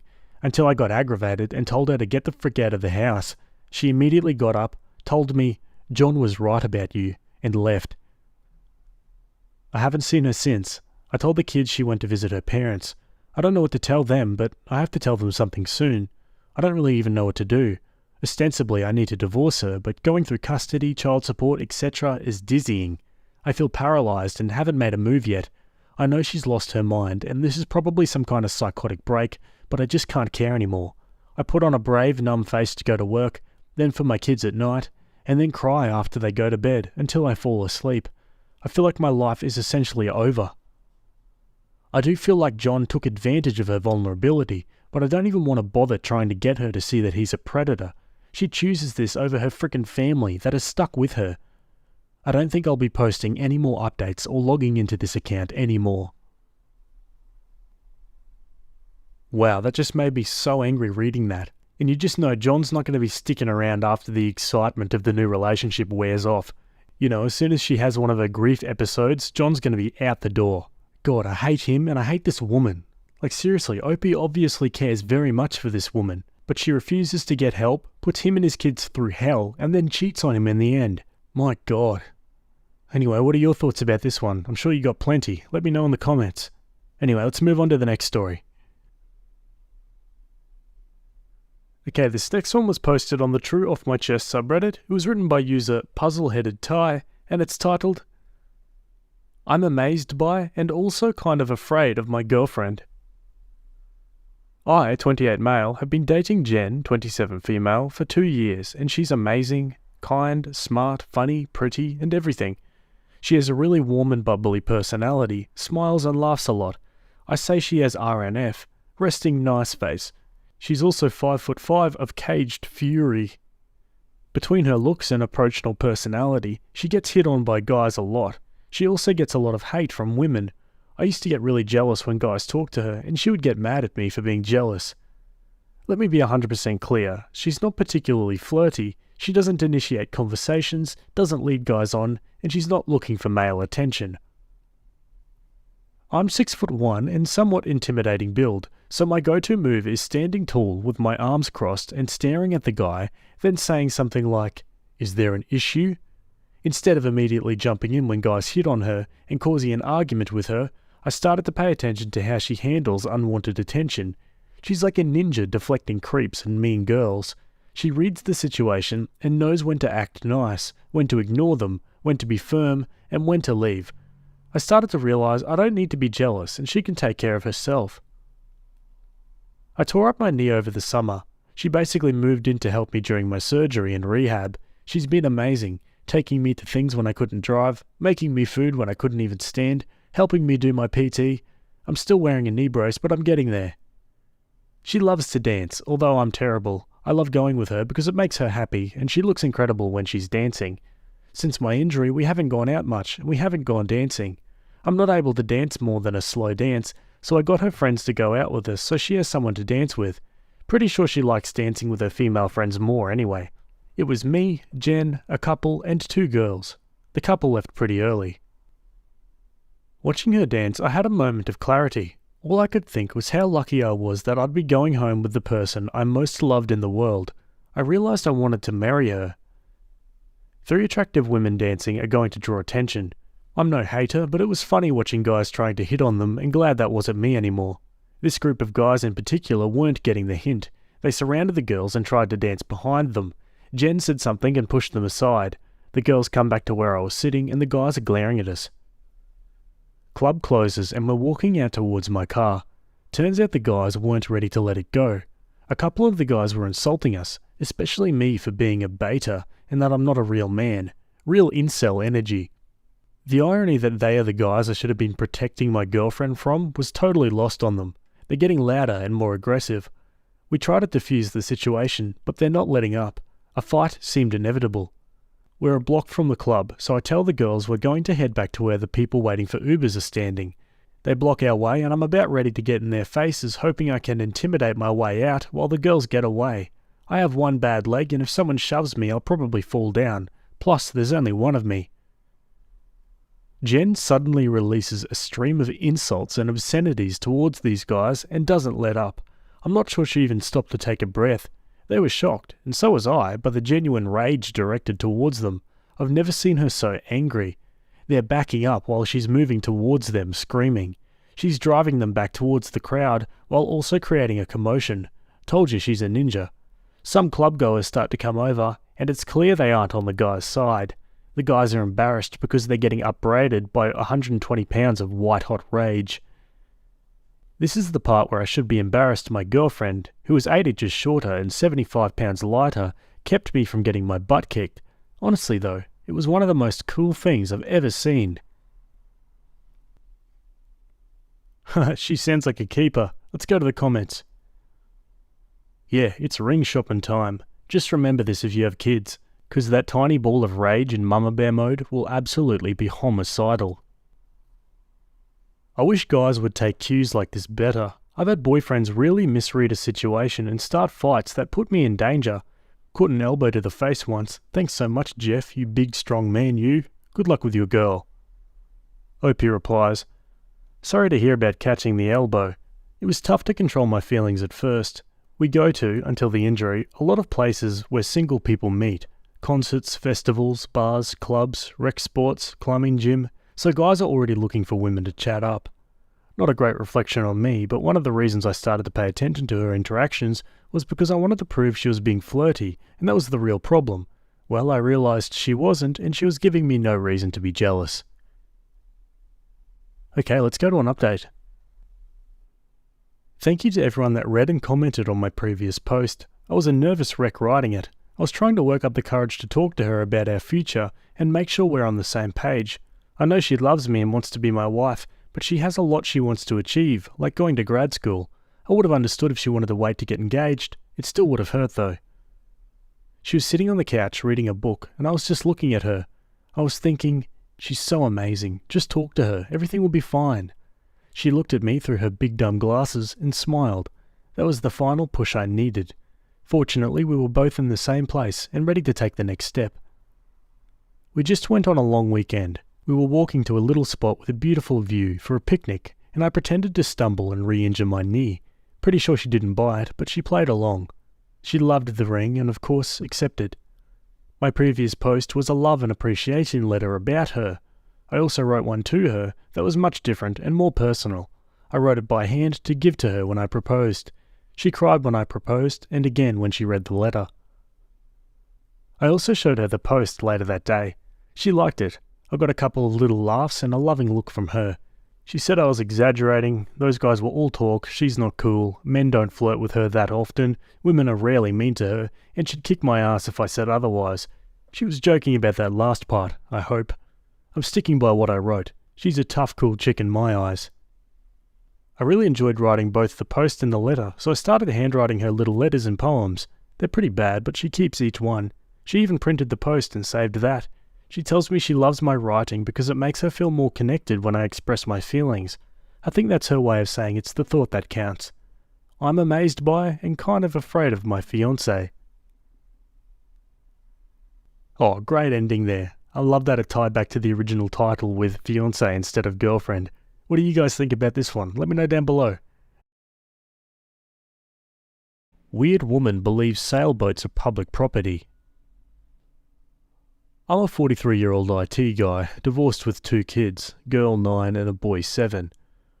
I'm a member of a yacht club and own a smallish 34 Bavaria cruiser from 2008. Next to my kids, she's my pride and joy. Every year I take 3 weeks vacation along with my kids and we go cruising for the better part of those 3 weeks. We have a small dinghy that basically serves as our pickup truck on food haul. Now because of COVID we couldn't go anywhere outside our home country, so we said F it, we'll be tourists in our own country, and went for a cruise to all the small cozy harbours we normally don't see. So, cruises a go. My son knows about the lines and knows how to dock and whatnot. My daughter is the dinghy skipper during this, she loves that thing. We always have our club pennant flying as well as the Jolly Roger. Jolly Roger means kids on board, come play. We leave our home port and spend a day and night at sea to get the sea legs growing and sharpen up on our boating drills. Retired Navy, I can't help it. On our 3rd day we arrive at a smallish marina, roughly 200 berths. In my country calling ahead on VHF is not a thing, so the only thing to do is either going in with the boat or send in the dinghy to spot for a berth. Now, occupied berths are marked with a red sign. Available is a green sign. My kids know this and are also learning to spot a fitting berth. Our boat is 3.6 metres wide and berths are different in width, so the trick is to spot a berth wider than 3.6 but not wider than 4 metres because that's the golden difference. Any berth wider than 4 metres costs a ton of money and is meant for bigger boats. Well, Captain Dinghy was volunteering as always to scout ahead, while I and the XO were watching from just outside the inlet. She's equipped with, of course, life jacket, radio, not VHF since that requires a certificate, and a good idea on how wide 3.6 metres really is. Our dinghy happens to be 3.5 metres long, so as long as she can fit the dinghy from end to end between the posts, it fits, including engine. Now, most people that hang around marinas are used to seeing children in dinghies and wouldn't raise an eyebrow over a 9-year-old girl in a small dinghy wearing a life jacket and looking for empty berths. However, not all people are like that, which we would soon find out. She found one and radioed that back, saying, "I've got one, Daddy. It's the G pier and I'm waiting for you here. Over." I reply with, "Good job. En route now. Daddy out." The owners of the boats on either side are the caring, nicer, older couples, and especially the portside neighbours are completely stunned by Captain Dinghy and her professionalism. They are small-talking when we arrive to the berth and help a mooring, for which I pay with a cold beer and a soda for the kids. Happy days all around. On the opposite side of the pier, a couple of boats also are flying the Jolly Roger, so the kids are off after a quick lunch. The berth directly opposite us is also available, but knowing from experience that will soon change. And how right I was. Later in the afternoon, we saw the arrival of HMS Karen and her sailing circus. They arrived while the nice grandparents next door and I were discussing nice marinas to visit, and as a matter of course, we stood by to help receive lines and help with mooring. To simplify their docking, it was a crap show. They had a trimaran, 3 hulls. The outer 2 can retract when you dock and extend when you sail. They knew nothing about the boat, so clearly a rental boat. After 5 or 6 attempts of docking with one side retracted, other side retracted, no side retracted, full power plus screaming all around, the harbour master even came down to join us. Now we stand 8 guys plus 1 harbour master and just looking like, what the F are you doing? Even my 7-year-old son comes by with some new friends and going, are they for real? Grandma Port quickly provided some ice and soda for the kids. She was amazing. We managed to convince them, the wrecking crew, to throw us the forward lines and we could pull them in, after they retracted both pontoons. This took the better part of 1.5 hours. When they finally docked, they acted like they invented boating. I know that docking in a foreign port can be quite difficult, but when you need 8 people to help you, one might keep a low profile. Not that couple though. They were totally clueless about how to get the shore power, water, and how to register with the harbour master, who happened to stand right in front of them when they docked. The harbour master is now trying to guide how to register, what to do regarding the shore power and water, and boy did they listen. HMS Karen started full yelling about how they've paid a lot of money to rent that boat and how they expected harbour fees to be included in the rent, and to threaten to report the harbour master to the rental company they used and get him fired for trying to extort money from them. After her endless monologue, there were about 8 to 10 guys laughing. The harbour master just looked at them and went, "Okay, these are the rules. Each marina requires a fee for docking. That fee covers power, water, and the space you occupy. It includes access to bathrooms, cooking facilities, and cleaning. Your rental company does not own any marina. Is that clear?" The circus husband understood, but failed to convey the last part to HMS Karen, something we found out later the next morning. Next morning we prepared to go underway.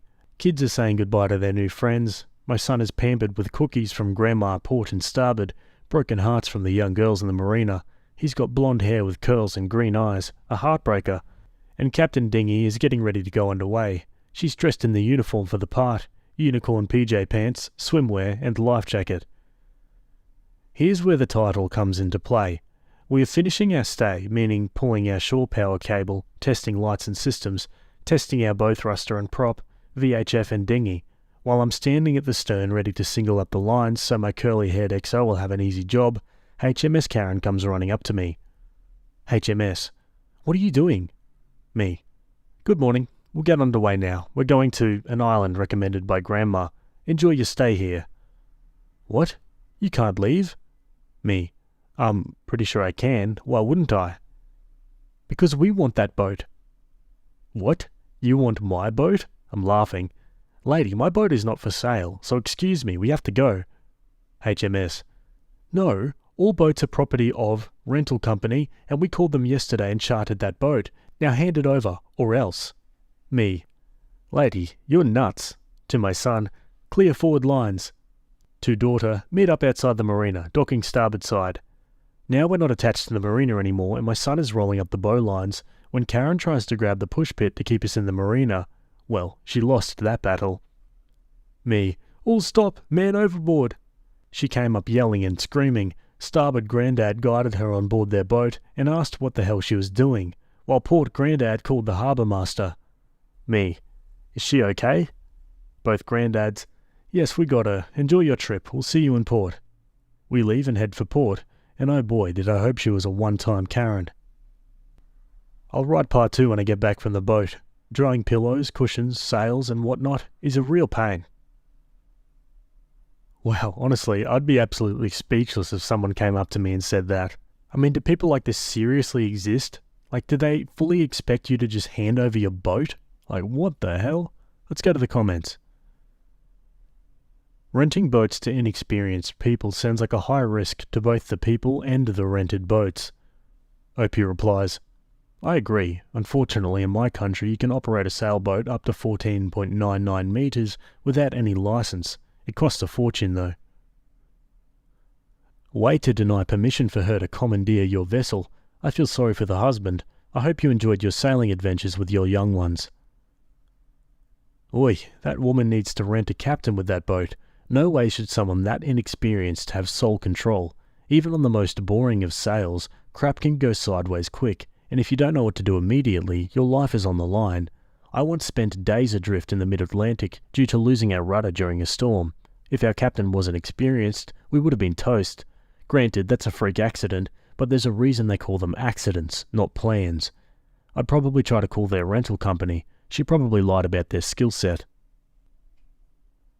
Now for an update. I'm so sorry about the delay. A friend just joined the club of 22, so I wasn't up for anything other than mourning the loss of a dear friend. When we left the marina and recovered Captain Dinghy and the dinghy, we set sail for an island suggested by Grandma Port.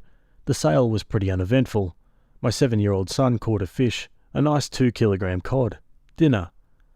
Next morning we had an equally uneventful docking next to a nice young couple that were on their first cruise in her parents' boat. A nice 30-foot boat, beautifully maintained. Because the marina had floating docks, we reversed in and lowered the stern. After the usual post-docking exercise, the fenders, lines, power and check-in, we greeted the young couple next to us and checked out the marina. Jolly Roger's still flying, so there were a couple young pirates, kids, awaiting to see who the new recruits to the playground was. After a quick lunch, the kids were off.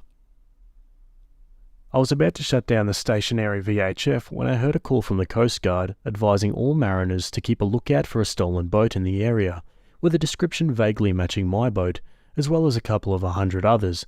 It's not something that happens every day, but it happens that a few human beings are confused about the mine and not mine concept, so I took a note of it and turned off the VHF.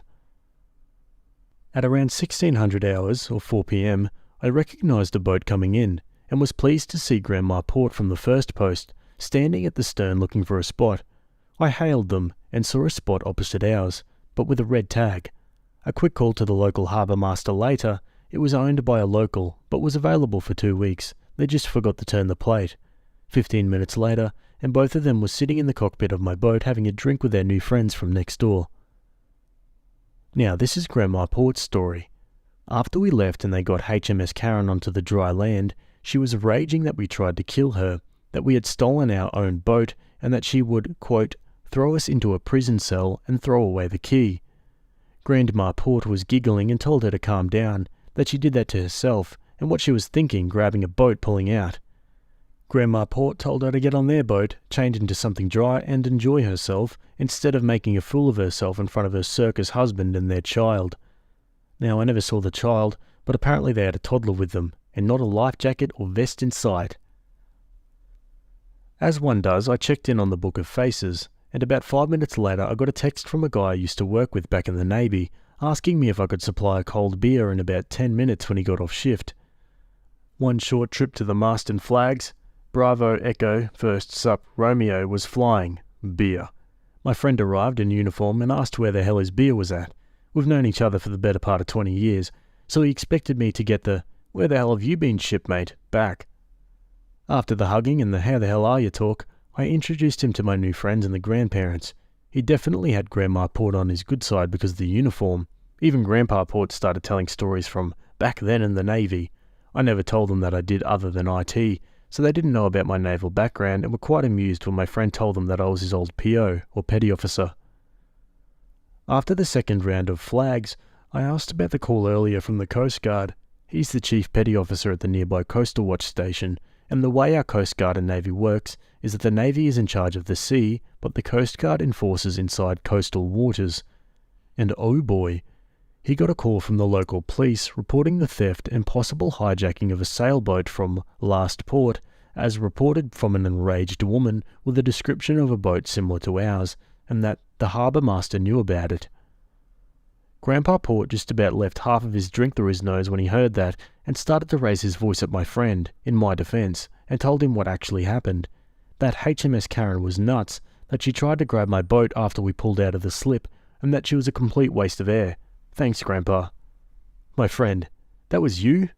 Me, I don't know. My friend, oh my God, that was you. Me, so, now what? My friend, no worries, I'll call it off and talk to my captain in the morning. Me, great, noticing a police officer walking towards our boat. Can you do it now? Now, have any of you ever heard the phrase, the Navy is a small place?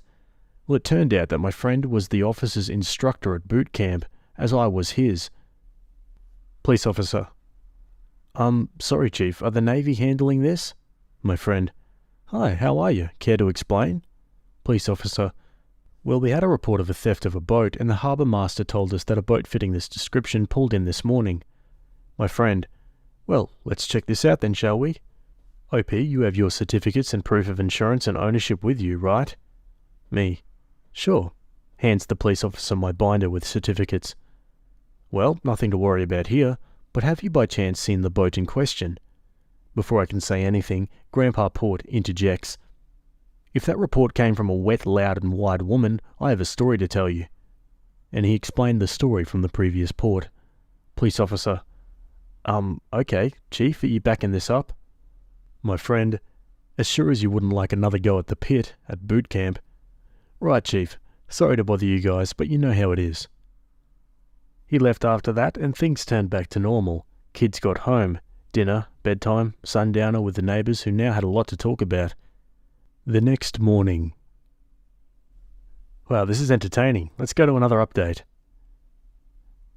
As mentioned in part 1, my boat is a Bavaria 34 cruiser. It used to belong to my grandparents, but when my grandma had her stroke back in 2012, my granddad stopped sailing.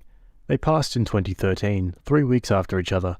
Granddad wasn't ill or anything. He just gave up after Grandma passed after her third and last stroke. Before they passed, they willed the boat to me, because my parents already have a boat, and they knew that I love sailing in her. So it's not that I'm a rich, spoiled brat who just got a boat, but there's many emotions involved when sailing her. I grew up spending summers on their old boat, learning from both Granddad and my dad as to how to sail, which eventually led me to my naval career, ending in my retirement from the Navy when I turned 35 and my contract expired. The point being that I always need to convince myself if Grandma would approve if I tried to change something or upgrade. In my mind, it's still their boat in some ways. This year, I spoiled the boat rotten and myself by buying a new chart plotter that integrates all sensors: depth sounder, Windex, autopilot, and AIS. AIS is a system that shows information on other boats as well as your own, similar to what airplanes use. As we already planned to stay for at least 4 days, I thought that this would be the perfect time to upgrade my existing chart plotter for the new one, and as luck still was present, Grandpa Port was an electrician before he retired, so off to the supermarket I went for the purchase of liquid monies to pay said electrician that I just hauled out of retirement for a day. Now the marina we stay in is rather large, meaning that I either have a long walk followed by a heavy walk back, or I'll have Captain Dinghy give me a lift to the old port and join me for my shopping needs. The supermarket is basically 100 metres from the old port, so off we went, her at the helm. I'm in the front acting as ballast. XO was with friends and knew his way around. Also, he knew who had an abundant supply of ice cream available. Thanks again, Grandma Port. We arrived at the supermarket and all is well. Then my daughter just lets out an "Aw, F." It's HMS Karen yelling at her poor circus husband because apparently the item she wanted is sold out. I'm not a fan of my children swearing, but this time I think she was on point, so I let it slide. We ducked the hell out of there and went to the checkout where we found a small gift basket style flower arrangement with a bottle of wine and some chocolates for Grandma Port, the liquid monies and a small refill for the pantry. When we had bagged everything, we left for the dinghy. If only we had run the red light at the crosswalk outside the supermarket. Karen. Hey you. Me, to Captain Dinghy. Not happening. Now you get in the dinghy, get your life jacket on, and throw me the rope we used to get the goods aboard. Dad, she's nuts. I'll hook your life jacket up as well when I throw the rope. Karen. Hey, I'm talking to you. You're the guy who stole our boat. Don't even think about moving. I'm not letting you get away. Me. Lady, the mental hospital is not that far from here. I don't know, but it just seemed like the right thing to say. I'm sure someone there is able to help you. I'm putting on my life jacket and lowering the goods into the dinghy. All I need to do is get into the dinghy via the ladder that we're tied up to. That's when I suddenly found myself floating in midair right next to the dinghy. She pushed me. The maniac pushed me off the frickin' dock. Our life vests are the manual type for adults, which means that I have to pull a cord for it to inflate, but the kids' vests are the automatic kind that inflate if they get wet. A small chalk tablet that dissolves in water makes sure that they inflate, but it still means I have to unwrap it, test it for 24 hours and then repack it. And also, that means that I'm one life vest short for 24 hours, and I have to replace the CO2 cartridge because it's been in water. No biggie, approximately $6, and I have a small supply on board the boat, but it's the principle. 2 steps up the ladder and I'm on board the dinghy. Captain Dinghy was amazing. Started the engine and used it to push the boat into the ladder, so I'm on board in no time. Karen. What are you doing? Don't even try to escape. And you, little girl, don't even think about trying to touch anything. Captain Dinghy. That's nice. Reverses out and floors it out the old dock. On our way back to the marina, my daughter just shook her head and said, "What a bitch." Again, she's on point, so I'll let it slide. Back in the marina, we tied up to our boat and I got a change of clothes. The only casualty was my work phone, so I have to go back into town to get a new one. Luckily, it's a work expense, but it's a B reconfiguring everything, including credit cards and such. And I'm sorry, but I'll have to finish this in part 4. No mucking around, let's go straight to part 4. First of all, let me just start with a huge thank you to all of you for all the positive comments, rewards and upvotes. I'm absolutely gobsmacked, thank you. When Captain Dinghy and I returned from the store and got on board, Grandpa Port was trying to teach XO how to splice a 3-strand robe, and remarking the fact that I was soaking wet and that Captain was bone dry, that had we used a lifeline like that in the dinghy, I wouldn't have fallen off. Thanks, Grandpa Port. As I went below for a change of clothes, my faithful companion told the grandparents what happened. Grandma Port hugged Captain Dinghy and asked if she was okay, which was enough to make XO rolling with laughter. The grandparents offered to invite us over to their boat for dinner, which we happily accepted. Their boat is a bit smaller than ours, but their salon below deck is somehow bigger. Go figure. Seeing as this has been an eventful day, the kids were given free roam to the playground, probably to plot the overthrow of the free world by pirates with the other kids, provided that Captain Dinghy brought the small radio we normally use for docking so we could call them back when dinner was ready. Grandpa brought out a generous glass of his favourite rum, while he and I discussed terms and conditions regarding the chart plotter replacement and the price and liquid monies, and also what the hell happened during the day. Grandma Port interjected during her hard work in the galley, supervising us preparing potatoes and cleaning the fish that would be our dinner, that I should call that nice young gentleman that came to visit us on our first day and maybe ask him if he could help. Grandpa was giggling when I asked if it was a dinner invitation, and if so, was the dress code uniform or casual? Grandma's rolling eyes and the following, "Oh God, men," was enough to make all three of us share a laugh. A quick call to my friend from before, and we were 6 persons having dinner in the nicest environment one could have. Grandma, that salmon was cooked to perfection.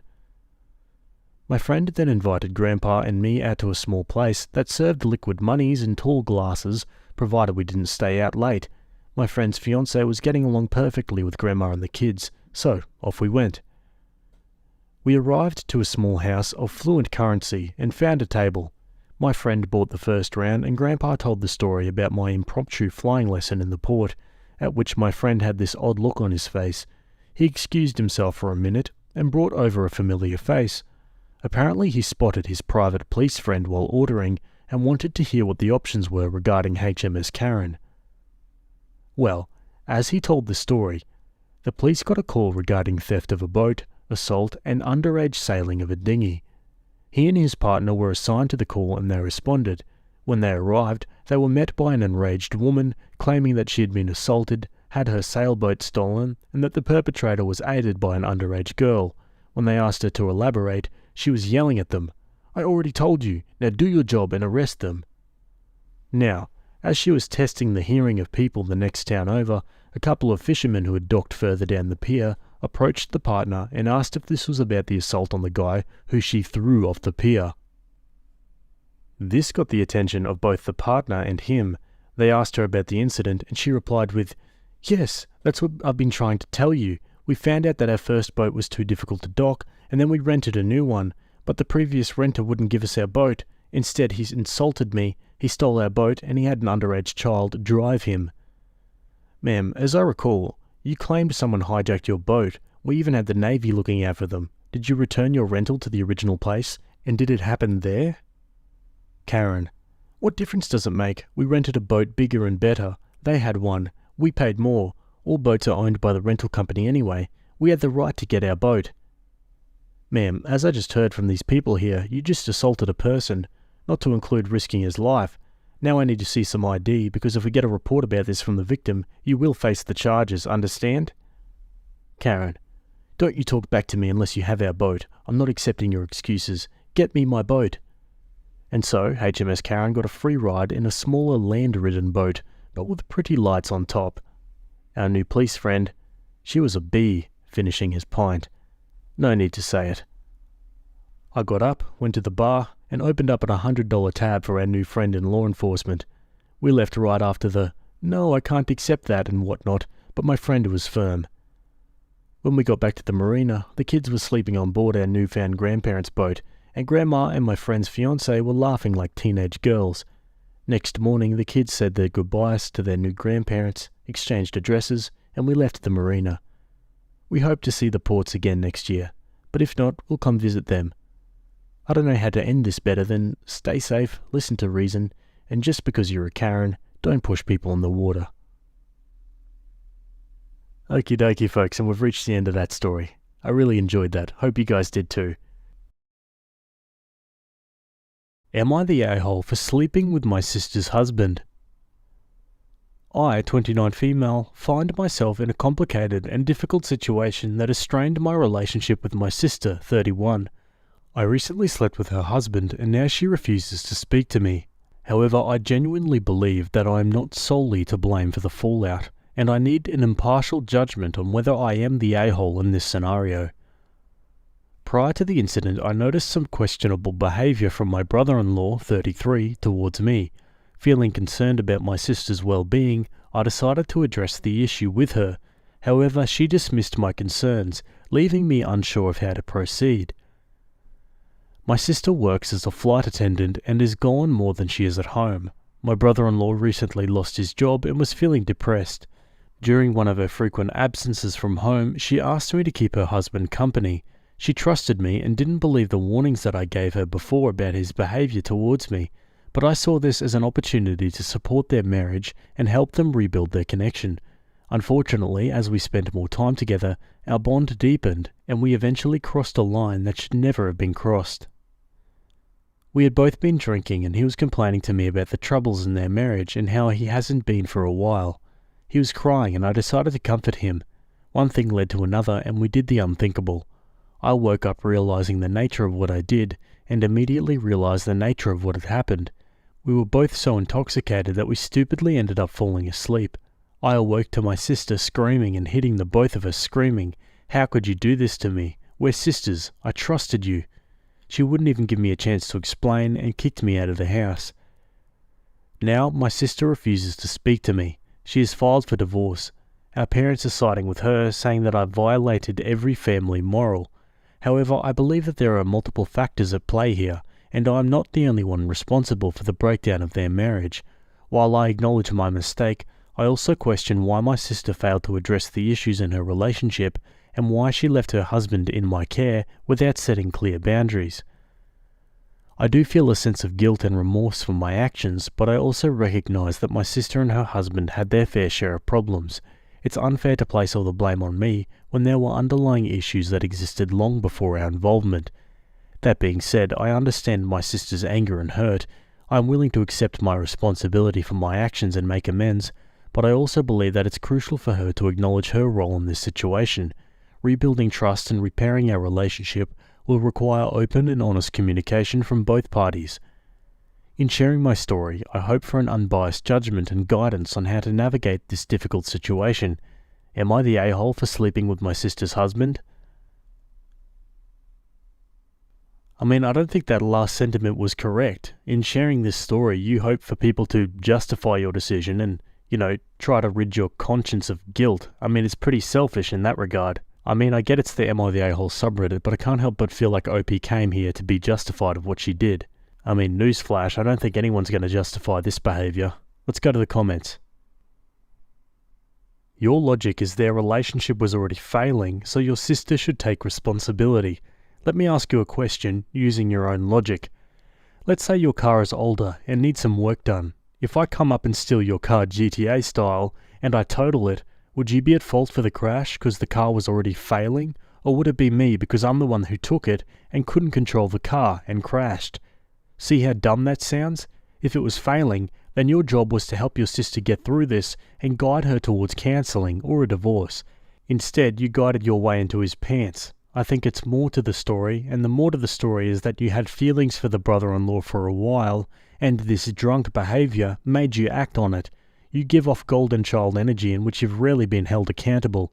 Oh, and if my comment wasn't clear enough, you're the a-hole. Quote, I also question why my sister failed to address the issues in a relationship and why she left her husband in my care without setting clear boundaries. Well, the clear boundary is called marriage, even if that marriage has problems. Quote, but I also believe that it's crucial for her to acknowledge her role in this situation. She has no role in her sister doing unthinkable and sleeping with her husband, other than apparently trusting that with you, something like this wouldn't happen. Quote, I also question why my sister failed to address the issues in a relationship. Well, that really isn't your business, and it wasn't your place to try and fix her marriage issues with your vagina. You're the a-hole. You slept with your sister's husband and somehow you want to blame her for it? Worse than that, you want Reddit to validate your insane logic? Typical side B mentality. Leave your sister alone. You've damaged her enough. Relationship declining? That's the excuse you're giving? You slept with your sister's husband. Doesn't matter if they were having problems. They were still in a relationship. They were still married. Either they could have solved things or went their separate ways, but you went and effed him. You betrayed your sister by sleeping with the man whom she made vows with, and you think you were the victim? Get the frick off your high horse and come back to reality. Your sister will never have anything to do with you again, and good for her. The trash took itself out in double. The cheating husband and the two-faced sister. You're the a-hole. Yeah, can't really argue with those comments. Let's go to the update. Okay guys, I get it. You guys have ripped me apart in the comments, and yeah, I admit I messed up. After deeply reflecting on my actions and seeking advice from others, I've come to realise the extent of the hurt and damage I caused to my sister. I genuinely regret my behaviour, and I'm now fully aware that I was in the wrong. There's no excuse for what I did, and I think I was trying to excuse my actions because the thought of it all was way too painful. Last night, after reading comments, I mustered up the courage to reach out and apologise to my sister. Unfortunately, despite my sincere efforts, she's not only refused to speak to me, but has also blocked me from all forms of communication. The fact that my sister has taken such measures is deeply upsetting to me. I yearn for her forgiveness and genuinely want her back in my life. However, I understand that I cannot force her to reconcile or forgive me on my terms. I've sought advice from friends and family on how to navigate this situation, but it seems like the best course of action, for now, is to respect her boundaries and give her the space she clearly needs. I've continued to reflect on my actions and have sought therapy to address the underlying issues that led to my hurtful behaviour. I found some online and plan on calling soon to get started up to help figure out the root for my behaviour. I'm committed to personal growth and becoming a better person, regardless of whether or not my sister chooses to reconnect with me, in which I'll never give up trying. I've also reached out to mutual friends and family members, hoping they might act as intermediaries or offer support in bridging the gap between us. However, I understand that they too must respect my sister's boundaries and not get involved in our personal dispute. My ex-brother-in-law has refused to pick up any of my phone calls through all of this. I heard from my mother that he told her I initiated the entire thing and got him drunk, then forced myself onto him, which is the furthest thing from the truth. I can't believe he'd thrown me under the bus after I was there for him for so long. Guess I really looked like the fool, huh? The pain of not being able to communicate with my sister is devastating, but I am determined to learn from my mistakes and make amends in any way possible. I will continue to work on myself and strive to become someone who deserves her forgiveness, even if it takes a significant amount of time. To say the past few months has been insane is an understatement.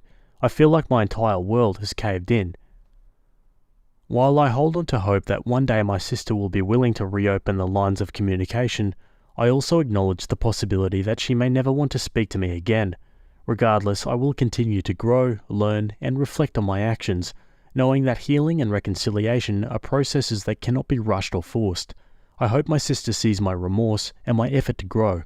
I'll update if anything further happens. Now for a transcript of a text conversation with Opie's sister. Opie says, "Lindsay, I am extremely sorry. I haven't been able to eat, sleep, or function since this has all happened. Regardless of you believing it's been ongoing, it's only happened once. I take full responsibility for my part. I should have distanced from him when he was making advances before. I should have pressed it more. I shouldn't have given in. I was intoxicated. I wouldn't have done it sober. I take responsibility for it, and I just feel that responsibility needs to be taken, that it was already failing. You should have left him a long time ago, or even believed me when I tried to tell you." Opie's sister says, "Are you kidding me? You're always the victim, Kelly. Always. You can never take responsibility for your actions. I swear you could hit someone with a car walking on a damn sidewalk and you'd still argue it was their fault for not moving. You betrayed me. You're right, I stupidly didn't believe you because I was in denial about my marriage, but I never thought that you would do this to me, ever. I helped raise you. I was there for you whenever you needed me. I forgave you for the upbringing we had, with you always being the favourite. You cannot handle the fact that Mum and Dad are siding with me for once. I never want to see you again. You're no longer my sister." Opie says, "I am sorry. I never meant to hurt you. I'm not trying to play the victim at all. I take responsibility. But why am I getting the most heat here? He's just as at fault. All I'm saying is that you should have left him or been actively trying to fix the relationship, or it wouldn't have gotten this far. But that still does not excuse my behaviour. I'm the worst. I just don't understand why I get the most heat." Opie's sister says, "Because you are my sister. Men come and go. I'm not going back and forth. Have a good life being the hoe that you are." Wow. Okay, now for a final update. Wow, you guys are ruthless. I fully see that I was in the wrong and my behaviour is inexcusable. I do not deserve to have her as a sister, and I'm literally a piece of crap. There's not a single insult you guys can give me that I haven't given myself. Surprisingly, my sister unblocked me, expressing her desire for closure and personal healing. It seems that she has reached a point where she needs to address the past in order to move forward, but she's made it clear that she doesn't wish to continue our relationship. We had an open and honest discussion about the pain and hurt that had accumulated over time. It was an emotional and challenging conversation, but one that allowed us to express our feelings and seek some sort of closure. During our conversation, my sister made it clear that she's made the difficult decision to no longer have a relationship with me. She explained that she needs to focus on her own healing and well-being, and believes that maintaining a relationship with me would hinder that process. It was a heartbreaking realization for me to accept, but I understand and respect her choice. In our conversation, I took the opportunity to sincerely apologize for any pain I have caused her. I acknowledged my past mistakes and expressed deep regret for my actions. While I'd hoped for a different outcome, I understand that my sister's healing journey is her own to navigate, and it may not involve me. Moving forward, I'll continue to reflect on the lessons learned from this experience. I've come to understand the impact of my actions and the importance of personal growth and self-reflection. It is crucial for me to learn from this and strive to become a better person, even if it means accepting that my sister wants no further relationship with me. While it is painful to accept the loss of a close bond, I will honour my sister's wishes and give her the space she needs to heal and move forward. I'll continue to work on myself, seeking personal growth and understanding, and ensuring that I do not repeat the mistakes of the past. This experience has taught me the importance of empathy, forgiveness, and respecting the boundaries of others. I'm grateful for the opportunity to have had this conversation with my sister, as it has allowed me to gain a deeper understanding of the consequences of my actions and the importance of growth and healing in relationships. This will likely be my last update, as there's nothing more to say. I lost my sister and the respect of the people closest to me, but through all of that, she is the victim, not me. I deserve this. Honestly, the end of that story was kind of written like a persuasive essay that you'd write in school or something, in conclusion and all that, you know? But yeah, it's good to see that Opie's found some semblance of self-realization in this situation. At the start, yeah, it seemed like she was completely lost in her own warped way of thinking, that it seemed like a lost cause, but seems like she's come to her senses a little bit. Anyway, what are your thoughts about that one? Let me know in the comments. Okay, let's go to another story. Okay, jumping over to the relationship subreddit, this one was written by a now deleted account, and it's titled, "My boyfriend and I had an argument regarding his female friend and need to know the best way to approach her to fix this. My, female 22, boyfriend 24, has a friend, female 24, who as far as I know has never been in a relationship. Ever since their friendship started, she would give my boyfriend a Valentine's gift every year. A few days ago, I brought my discomfort about this since I'm currently his girlfriend and told the friend I would appreciate it if she respects my request to stop giving him Valentines. She disregarded my feelings, so I brought this up with my boyfriend, who also disregarded my feelings, which led to me saying some hurtful things about the friend and even accused her of being in love with the boyfriend and trying to keep him to herself. Ever since then, he's been ghosting me. He doesn't even come by the restaurant I work at anymore, where we met. I figured the best way to handle this is to talk to the friend. I still have her number. I also know where she lives and works. What's holding me back from talking to her is that I'm afraid that the boyfriend told her what I said about her from our argument. What would be the best way to approach her?" Edit. Yes, he did tell me, quote, "I think we should break up, and yes, I called the friend a virgin loser. And yes, she performs this Valentine's gift, giving tradition to all her friends and parents. I didn't mention these because I didn't think they were important. I just wanted to focus on making up with my boyfriend. I guess I didn't see what I requested was a big deal. I didn't think it would get this serious. There were a lot of people that were sympathetic and agreed that I was reasonable, and I appreciate that sentiment, although I would have appreciated more if they gave me the advice I asked for. That's why I came here. I guess my Valentine's has become my SAD, considering this was the factor of our breakup. I'll stop contacting him at least until Friday and give him a few days to reconsider. Maybe the next time he sees my text, he'll realize how much he misses me." Okay, on to the comments. "He hasn't responded to you for a few days, which from your post seems abnormal. When you said the hurtful things to him, how did he react in that moment?" "He says he thinks you should break up. He broke up with you when he said that. He hasn't talked to you in days. It's over. Move on. Nothing you can do. The advice you're seeking doesn't apply because he's your ex. In some cultures, it's completely normal. For example, in Japan, it's expected for women to give small gifts to men in their lives regardless of romantic interests. They call it obligation chocolate, and it's literally just, I appreciate your presence and support. Your original request was not entirely out of line, though you should have brought it up with your boyfriend instead of her. However, you losing your temper and saying nasty things was way out of line, and frankly probably lost you your opportunity to reconcile. While you're correct that the situation is recoverable, it's only recoverable if he chooses to let it be. Quote, "I think we should break up," is normal language for a breakup. You have been dumped. You do not have a boyfriend, you have an ex. If he decides you're worth another chance, he will contact you, and if he does, you better apologize your ass off. But until then, there's no relationship to fix here. It's gone. You broke it. Do not contact the other gal. Going to her first was your first mistake, so don't repeat it. Your only sliver of a chance at reconciliation is to leave them both alone. If you show that you can be a respectful adult, you may be granted a second chance. If you keep stepping on feelings, you won't be. Sorry, but this is overbearing and ridiculous. I'm 35 years old and there hasn't been a year that I haven't given my friends something along with my partners. Valentine's Day isn't about romance. It's a Hallmark holiday intended to share love to anyone. I've read your comments and you're setting this boundary about gifts under $10. Candy, a stuffed animal, a keychain. Literally nothing else has happened. It's never anything romantic and it's been a tradition. Then you had the audacity to call her names because you didn't get your way. Kind of wondering if you're the one he should be worried about. How in the world did you get that she was in love with him and trying to keep him for yourself over a cheap gift? Did you feel this way in school when we would trade Valentines with the other kids? Okay, let's go to an update. Granted, I knew this was a long shot, but I decided to contact the friend.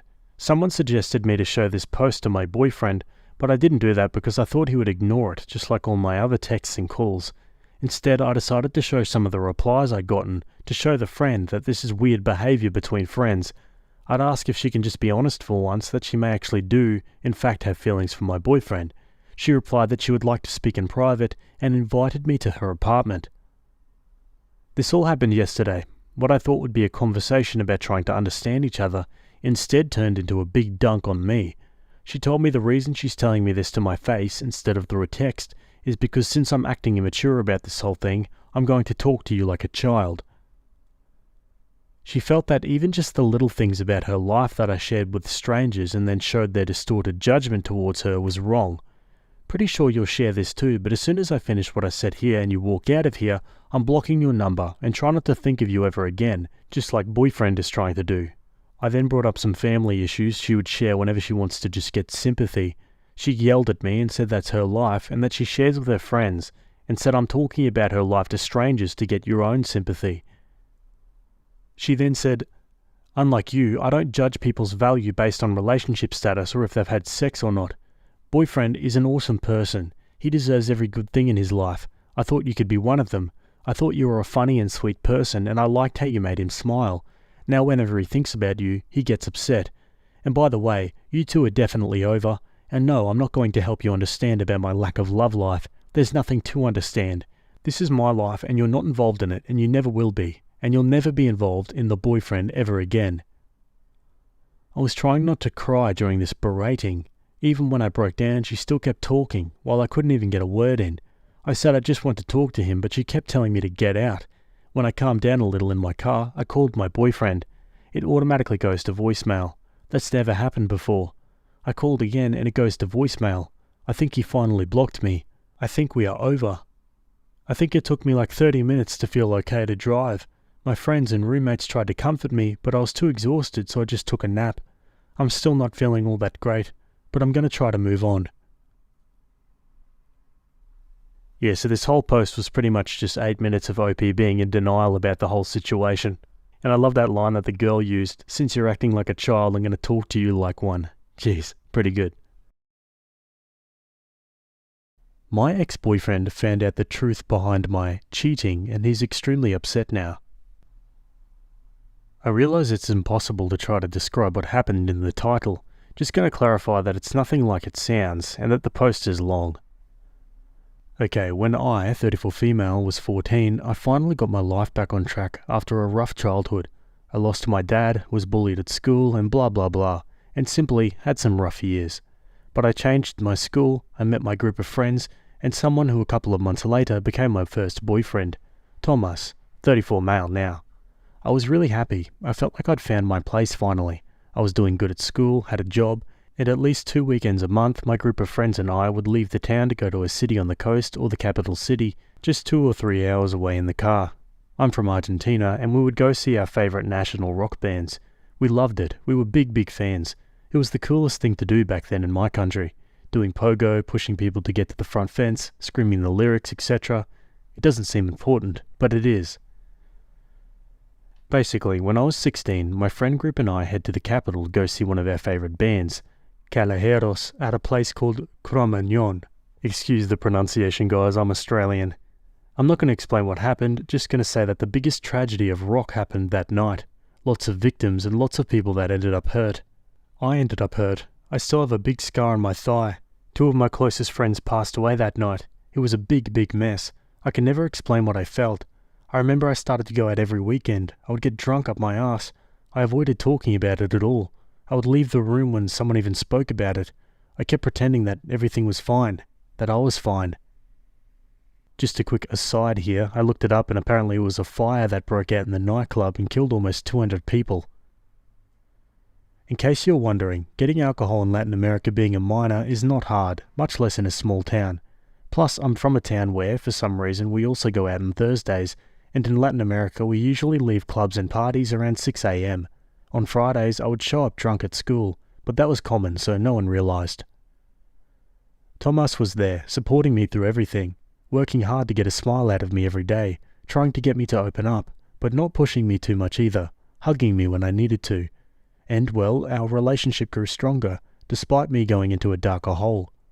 When we graduated, we moved to the same city to keep studying, and I decided that it was time for me to cut the bullcrap.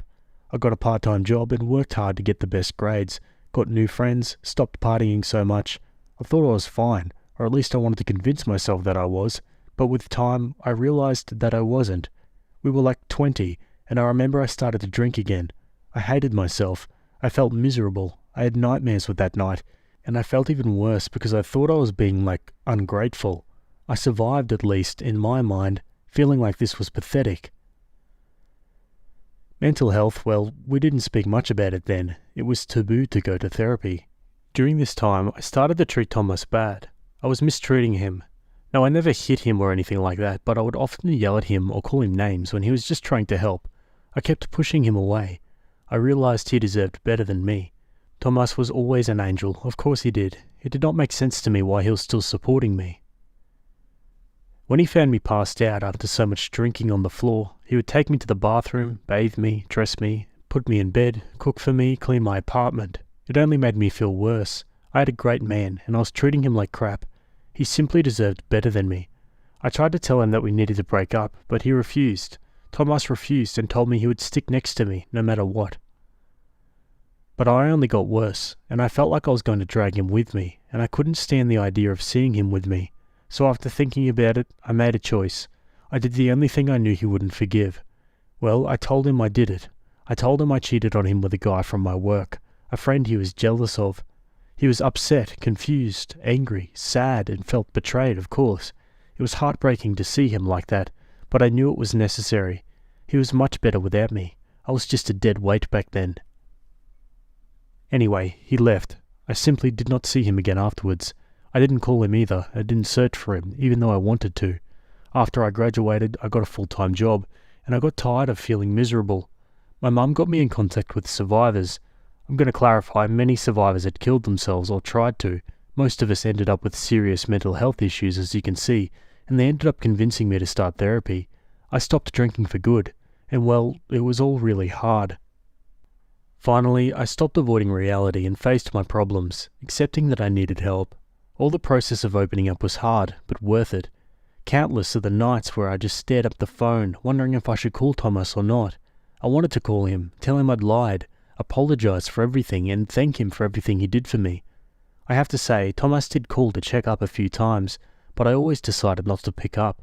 I heard a lot of voicemails of him while he was drunk, asking how I could do that to him, but he would say that he still loved me, and he asked me how I was. I forced myself to never answer. With time, his calls stopped. I got better and started to go back to my old self, slowly. I started dating again, started to have more fun, and eventually got married and had a daughter. Life did get better for me, but all that goes up, goes down, and my husband ended up cheating on me. Karma's a B, I know. I divorced him and I was able to buy my own house and got primary custody of our daughter. My daughter has been the light of my eyes, and even with everything that's happened lately, for her, I would never let myself fall into that depression again. I was, and still am, happier than ever. Anyway, I got in contact again with Thomas like 5 months ago. He found me on Instagram and just sent me a DM, and we started to chat, to catch up about life. He also had a kid, a 5-year-old son, but he's not with his mother. It was a product of a one-night thing, and they have a good co-parenting relationship. He has him 2 weeks a month. The thing is, we started to meet up again, just as friends at first, but then we started to hook up. We would go on dates, but we never talked about the cheating. But finally, I confessed that my feelings for him were back. Thomas told me he was feeling the same, but he wasn't sure about starting anything again with someone who had cheated. That's when I chose to finally open up about what happened in the past, about how I was feeling, and how I didn't want to drag him with me. So that's why I chose to lie about cheating on him. Thomas was shocked. He got upset, and I remember how he left. He called me later and told me I shouldn't have lied to him about something like cheating, that I should have just told him that I didn't want to be with him anymore. I explained again my side, and told him I'd rather think him to think real bad of me, to be real sad for a while, but eventually move on, than to drag him with me to my dark hole. He just told me that he was an adult, and that could make his own choices, and that he just wanted to be there for me.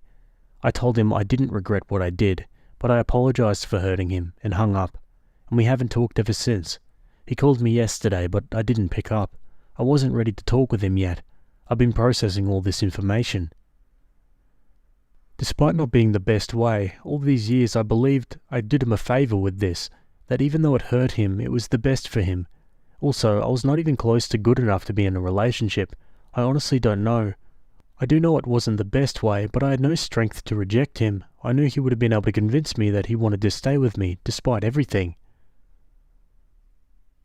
Ooh, this is a tricky one, and I have a feeling the comments might be a little bit divided on this. On one hand, you could argue that it was the only way she could ever get better, was by lying to him about something like that. But also, yeah, he is an adult and he can make his own choices, and that if she just told him that she didn't want to be with him, then, he might have just left anyway.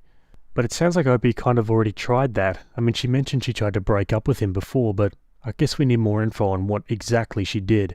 But yeah, it's clear that Opie's got some severe survivor's guilt or PTSD from what happened at the nightclub, so it is hard to judge her too harshly with how she may have treated Thomas or, how she handled the breakup. What are your thoughts? Let me know. Okay, let's read some comments. Your intention was good, but you made a mistake in how you handled it, not only lying, but pushing away. You're a survivor. You have fought out of a very dark place, but with him by your side, you would have had an easier fight. Now you two are here again. You can both disagree with if you should or should not have pushed him away, but you can get back together. You have been in a very dark place. Time to enjoy your life again, with Thomas. Call him, be with him, and be honest with him from now on. He's still there for you. Just like then, he's an adult and has the right to choose what he wants. Pick up his calls or call him back. Purposely not answering the phone is immature and cowardly. Communication is important, so communicate with him. Opie replies to some comments on not loving Thomas in the same way he loved her when they were together. I do love him, and I love him like I never loved anyone in my entire life. That's why I did what I did, because on top of everything, I couldn't even stand to keep hurting someone I loved so much, and I still love him more than anything. I'm planning on talking to him this weekend face to face when everything is more calm, and my daughter would be with her father. I already opened up to him about everything, apologized for what happened, how I treated him and how I handled things, but he was still upset, and honestly, he has every right to be. Anyway, thanks for the comment, I really appreciate it. Another comment says, "You're the a-hole. Justifying your behaviours through explaining trauma after the fact so you don't have to hold the bag anymore is crap. Now he feels like garbage twice, and you don't have the baggage anymore. Good luck, OP." OP replies, "I didn't actually write my trauma to justify my actions, but to explain why I thought it was the best choice. Explaining and justifying are two different things.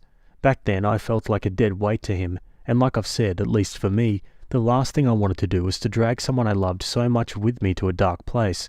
Of course, he felt like crap when I told him I cheated, which like I said I didn't, but in my mind back then, it was better than for him to stay with me. Even if I had broken up with him, he would have stayed around because he is and always has been an awesome guy. But to me, he deserved better. A toxic relationship can only ruin you if you stay there. The cheating was like ripping a band-aid. It hurt, but he will eventually feel better. Now, a toxic relationship will progressively ruin you. Okay, let's go to an update.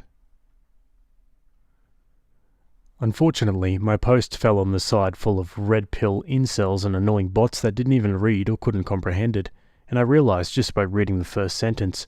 I don't really care, didn't even bother to read those comments to be honest, but I couldn't get much useful advice, which was what I was looking for, but I got a few and I appreciate them, honestly. Anyway, I'm going to start by clarifying that everything I wrote about Cro-Magnon tragedy, I only wrote it for context. It was over 19 years ago. I only wrote it to explain the place where I was, how my mind worked and how I was feeling. I would never, ever come to ask advice about something like that on Reddit. Come on. Be serious, for the love of God. I'm saying this for all the people that acted like psychiatrists and psychologists and even tried to make a diagnosis out of a Reddit post. Seriously, even if it was with good intentions, it's dangerous and really irresponsible to do so. I don't have PTSD. I searched for professional help after graduating university. I graduated 13 years ago. I saw psychiatrists and psychologists, and I never got diagnosed with PTSD. I had depression and anxiety. I could never explain the amount of pain I felt after the tragedy, and how it only got worse because I didn't search for help right away. It took a lot of work, but years on therapy and support from friends and family finally made me get back to my old self. Not fully, like I wanted to, but to a point that I didn't even recognize myself. I'm saying that for the ones who told me I was toxic, and I guess I was on point, but the others were never a problem. I was so self-destructive back then that I thought the best thing to do would be to push everyone away, but like I said, that was so long ago, and I'm not even close to being like that.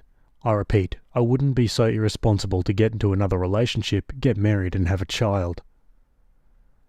When Thomas and I first started to date again, it was like the first years of our relationship. Healthy, fun, and full of love. Not like the last year of our relationship. That was definitely the worst year of my life. I've talked about it on therapy for years and years, and I put it behind years ago. Now, it's just something that marked me, but that is my past. It left me lots and lots of problems, but, well, it is what it is. I survived, and should be thankful for it. Anyway, now to the point. Thomas and I met up on Saturday, and things went well. We had a long talk. Like, we talked for hours about everything. He opened up about how hurt he felt, how awful the months after our breakup was, and how he felt like I was making the choice for him. I told him that I was not only doing it for him, but also for me. I couldn't be in a relationship back then. How could I? Traumatized for whatever reason I was. Back then I was so self-destructive and not nice to be around. I also told him how he might have wanted to stay, but I didn't want him to. I reminded him that I tried to break up with him many times, and he simply wouldn't listen to my reasons, and apologized for it. But he also explained how he loved me more than anything, and couldn't leave in that situation, and how even after he thought I'd cheated, he was scared about me trying to kill myself. Every time there was news about one of the survivors of Cro-Magnon that killed themselves, he would freak out thinking it was me. I told him I loved him so much back then and now, but at least for me, it was not healthy to maintain a relationship. It was toxic and it wouldn't have helped any of us at all. We apologized to each other, and I clarified that I want to leave all of this behind and to just be us, to finally put this in the past. He agreed. We cried, but it was tears of happiness. I hadn't been so happy in a while. I guess deep down it was what I always wanted, ever since we broke up. To be okay again and to be like we used to. I guess that I never stopped loving him, and he never stopped loving me. I always wonder where he was or if he was okay. Wonder what would have happened if things had been different. But now I don't have to wonder anymore, because we're together, and that's all that matters. But one step at a time. Wow, great ending there. And yeah, some great comments from OP there about how people feel the need to diagnose, stories like this, and while it often does come from a place of good intentions, it's never really helpful to the situation. Sometimes it is, mind you, but yeah, it can help to confuse them even more. But yeah, it was great to hear that Thomas was willing to forgive OP for what she did in their previous relationship. And it sounds like they balance each other out really well. Anyway, I'd love to hear your thoughts about that one. Let me know down below. Anyway, on to another story. Okay, jumping over to Am I the A-hole? This one was written by user According Board, and it's titled, Am I the a-hole for not telling my girlfriend I was going to break up with her if she went on vacation with male friends? Basically, my girlfriend went on vacation with her male friends. I told her this made me uncomfortable and didn't want her to go. By the way, she used to hook up with one of them before she met me. She told me it'd be fine and that they're like brothers to her. I already made the decision to break up with her right there and then, but I wanted to get my stuff from her place before anything, and I figured I should do that while she's gone. I also didn't want to break up with her over text or call, so I waited for her to come back. I picked her up when she came back, dropped her off, and gave her the key to her place back, and broke up. She started crying, and she figured out it was because of the vacation. She kept saying that nothing happened. I told her she knew I wasn't comfortable with this, and she still went. She mentioned that I should have said that I'd break up with her if she went, and that if she knew she'd never would have gone. I told her I didn't want to be controlling and threatened her with ending the relationship. We kept going back and forth over this for a while. Edit, a lot of y'all are assuming an awful lot here. Most of you are cool, but to give you a bit more context. 1. She never actually introduced me to these friends, even though I mentioned I wanted to meet them. She kept making excuses. 2. She never told me she used to hook up with her friend. I only found out because I found an old pic of them kissing when she was showing me some old travel pics. And 3. I was okay with their friendship until now. This was just too much for me. Most of you all are cool, but I swear some of you all act like cheaters don't exist. Did she cheat on me? Who knows? But at this point, I was sick of doubting. I mean, the way Opie writes about this, it sounds like the relationship was on its way out anyway. This was just kind of like the last straw. Let's go to some comments. Opie answers some questions. Did she invite you on this vacation? Well, she didn't really invite me. I tried to invite myself, but I couldn't go due to work. Was it just her and the guys, or others too? Her other friends couldn't make it, including female friends. Would she have been okay if you went on vacation with a bunch of girls, including one you used to hook up with, without her? I don't know. I've never put her in that position to begin with. She used to hook up with one of them, she told me. They're like brothers to her. Banjo playing softly in the distance. A buddy of mine went on vacation with some buddies. A female friend of theirs also went, and my friend used to have a friends with benefit thing going on. Guess what they did on vacation? Yes, they effed. He had a girlfriend that didn't come, and she had a boyfriend that didn't come. Not the a-hole. Not the a-hole. Also, the fact that she claims she wouldn't have gone if she knew you'd break up over it doesn't make it better, and makes it worse. It shows she doesn't care how it affects you, unless it becomes a problem for her too. That is zero integrity, and that is not long-term partner material. It should not take you leaving or thinking about leaving for her to not dismiss your feelings. That's asinine. Yeah, 100%. Let's go to the update. Hello everyone, my post got a lot of attention. I responded to a few comments and even edited it, so I figured I should update you all. Her male friend reached out to me on Instagram, the one she used to hook up with. He asked if I was dating my ex, and I told him what happened. He actually apologized. He said he didn't know that we were still dating. He said that my ex was talking mad crap about me, and he was confused. Apparently my ex-girlfriend told him we broke up months ago, and they'd been hooking up regularly since. Yes, including the trip. The guy even showed me some pics of the two of them kissing during the trip. So that explains why she never wanted me to meet them. So all my suspicions were correct. The guy actually seemed like a decent guy. He apologized a lot for what he did. I don't hold any resentment towards him, and I'm glad that I got confirmation that I made the right decision. So to all of you who supported me, thanks a lot. I appreciate it. And one last comment to some of you. My quote-unquote insecurity kept me from wasting any more of my time. Okay, so she was cheating on him the whole time. Who saw that coming? I mean, it was pretty obvious, right? Anyway, let me know your thoughts about that one. Feeling forced to cancel my wedding due to an awkward situation, and I'm heartbroken. Hi all, I'm currently in the middle of planning my June wedding, which has been in the works since autumn. About 6 years ago, I planned a wedding with an ex and hated every minute of it. Swore I would never wedding plan again after that breakup. Fast forward and I've met the love of my life and we're so excited to get married. We have a simple dream wedding and I finally convinced myself it would be worth the work to have a wedding day. Wedding planning hasn't been easy, but I grew to really love the things we had in place. We booked a ceremony and cocktail hour venue with a gorgeous view of an urban gorge and waterfall, and then we would walk to the nearby minor league baseball stadium for our reception in an event space there. We've also booked a photographer, stylist, transportation, hotel, and honeymoon flights and accommodations based on this date. The date itself is a Wednesday, so things would be quiet and low-key. We only invited 30 people. This week, the baseball stadium announced the promotional theme for the night of our wedding reception is Pride Night. As a bisexual person myself, I love how much my community embraces the LGBTQ community and that we have a Pride Night at the baseball stadium. I've been an enthusiastic attendee in the past. However, this is not a night I would have chosen to have my heteronormative wedding celebration at the ballpark. I feel it would be disrespectful to the community to show up in my white dress with my groom in my wedding party. I don't want to make spectators feel uncomfortable, and I also don't want to feel like I have to tamper down my wedding day to be respectful of this event.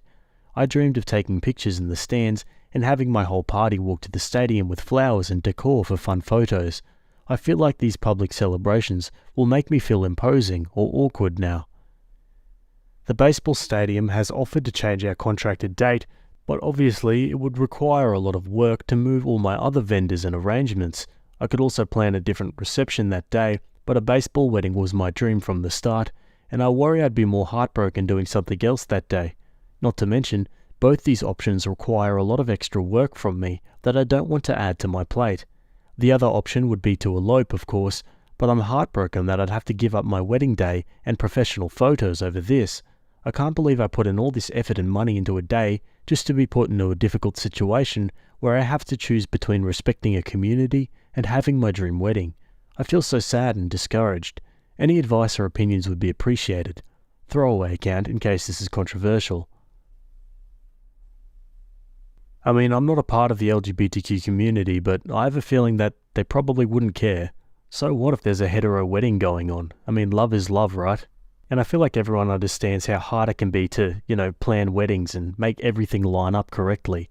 I'm sure queer people there won't see the wedding and think that you're doing it just to spite them in some weird way. I don't know. Let's go to the comments.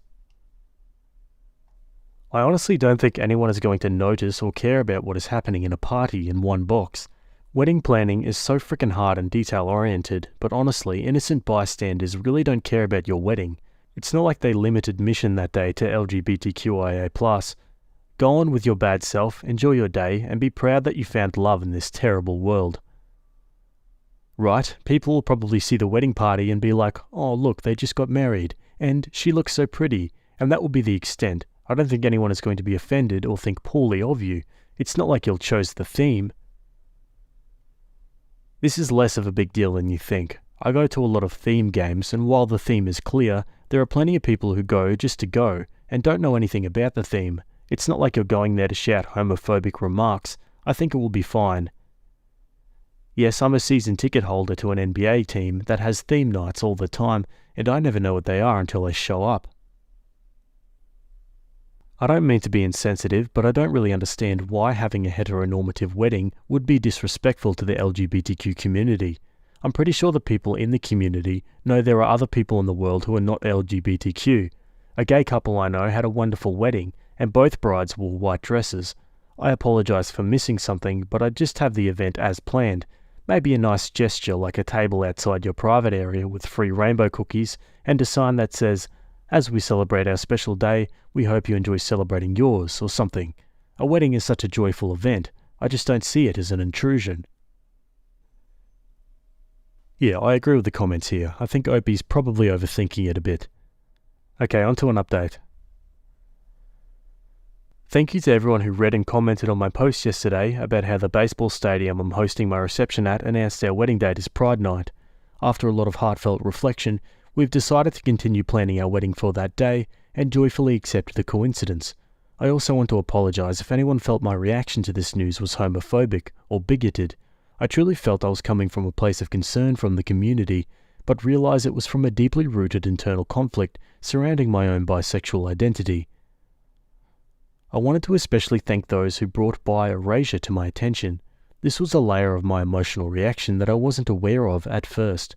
It's not that I wasn't aware of the issue, or that I didn't feel I was a part of the LGBTQA+ community before, but I hadn't realized how my own identity felt compromised by marrying someone of the opposite gender at a Pride event. I'm working on embracing this, and I'm planning on adding some purple, blue, and pink to my outfit for the day. Ultimately, I'm excited that I get to marry the person I love on the day we picked, regardless of what other celebrations are occurring that day. I think this will add a fun element to our day that makes for an even better night of celebrating the love we've found. I'm especially grateful for this opportunity to grow in my bisexual identity and celebrate that my wedding isn't straight, regardless of how it appears on the outside, and that's beautiful too. Okie dokie folks, and that's the end of that one. Yeah, great ending there, and a great mindset for OP to go into the wedding with. What do you guys think about that one? Let me know in the comments. Okay, on to another story. Okay, we're on the Am I the A-hole subreddit. This one was written by user Necessary Letter, and it's titled, Am I the a-hole for denying my boyfriend sex because he kept going after I passed out? A throwaway, since I don't want my friends or family seeing this on my main. I, 19 female, have been dating my boyfriend Luke, 24, for about 6 months. Things have been great so far, until this. A week ago, Luke came over to my apartment for a date. After we talked and ate dinner, we then took things to the bedroom. To sum things up in a non-graphic manner, I came multiple times, got overstimulated, and hyperventilated until I passed out. When I came to, Luke was still going, and I was kinda in pain as well.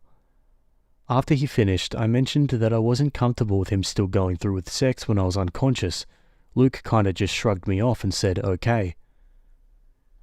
Ever since then, I've been kinda tense around him and have been avoiding sex with him whenever he tries to initiate. To be clear, I haven't been totally depriving him of affection. We've been kissing, hugging, cuddling, etc. I just haven't been having sex with him like I normally would be.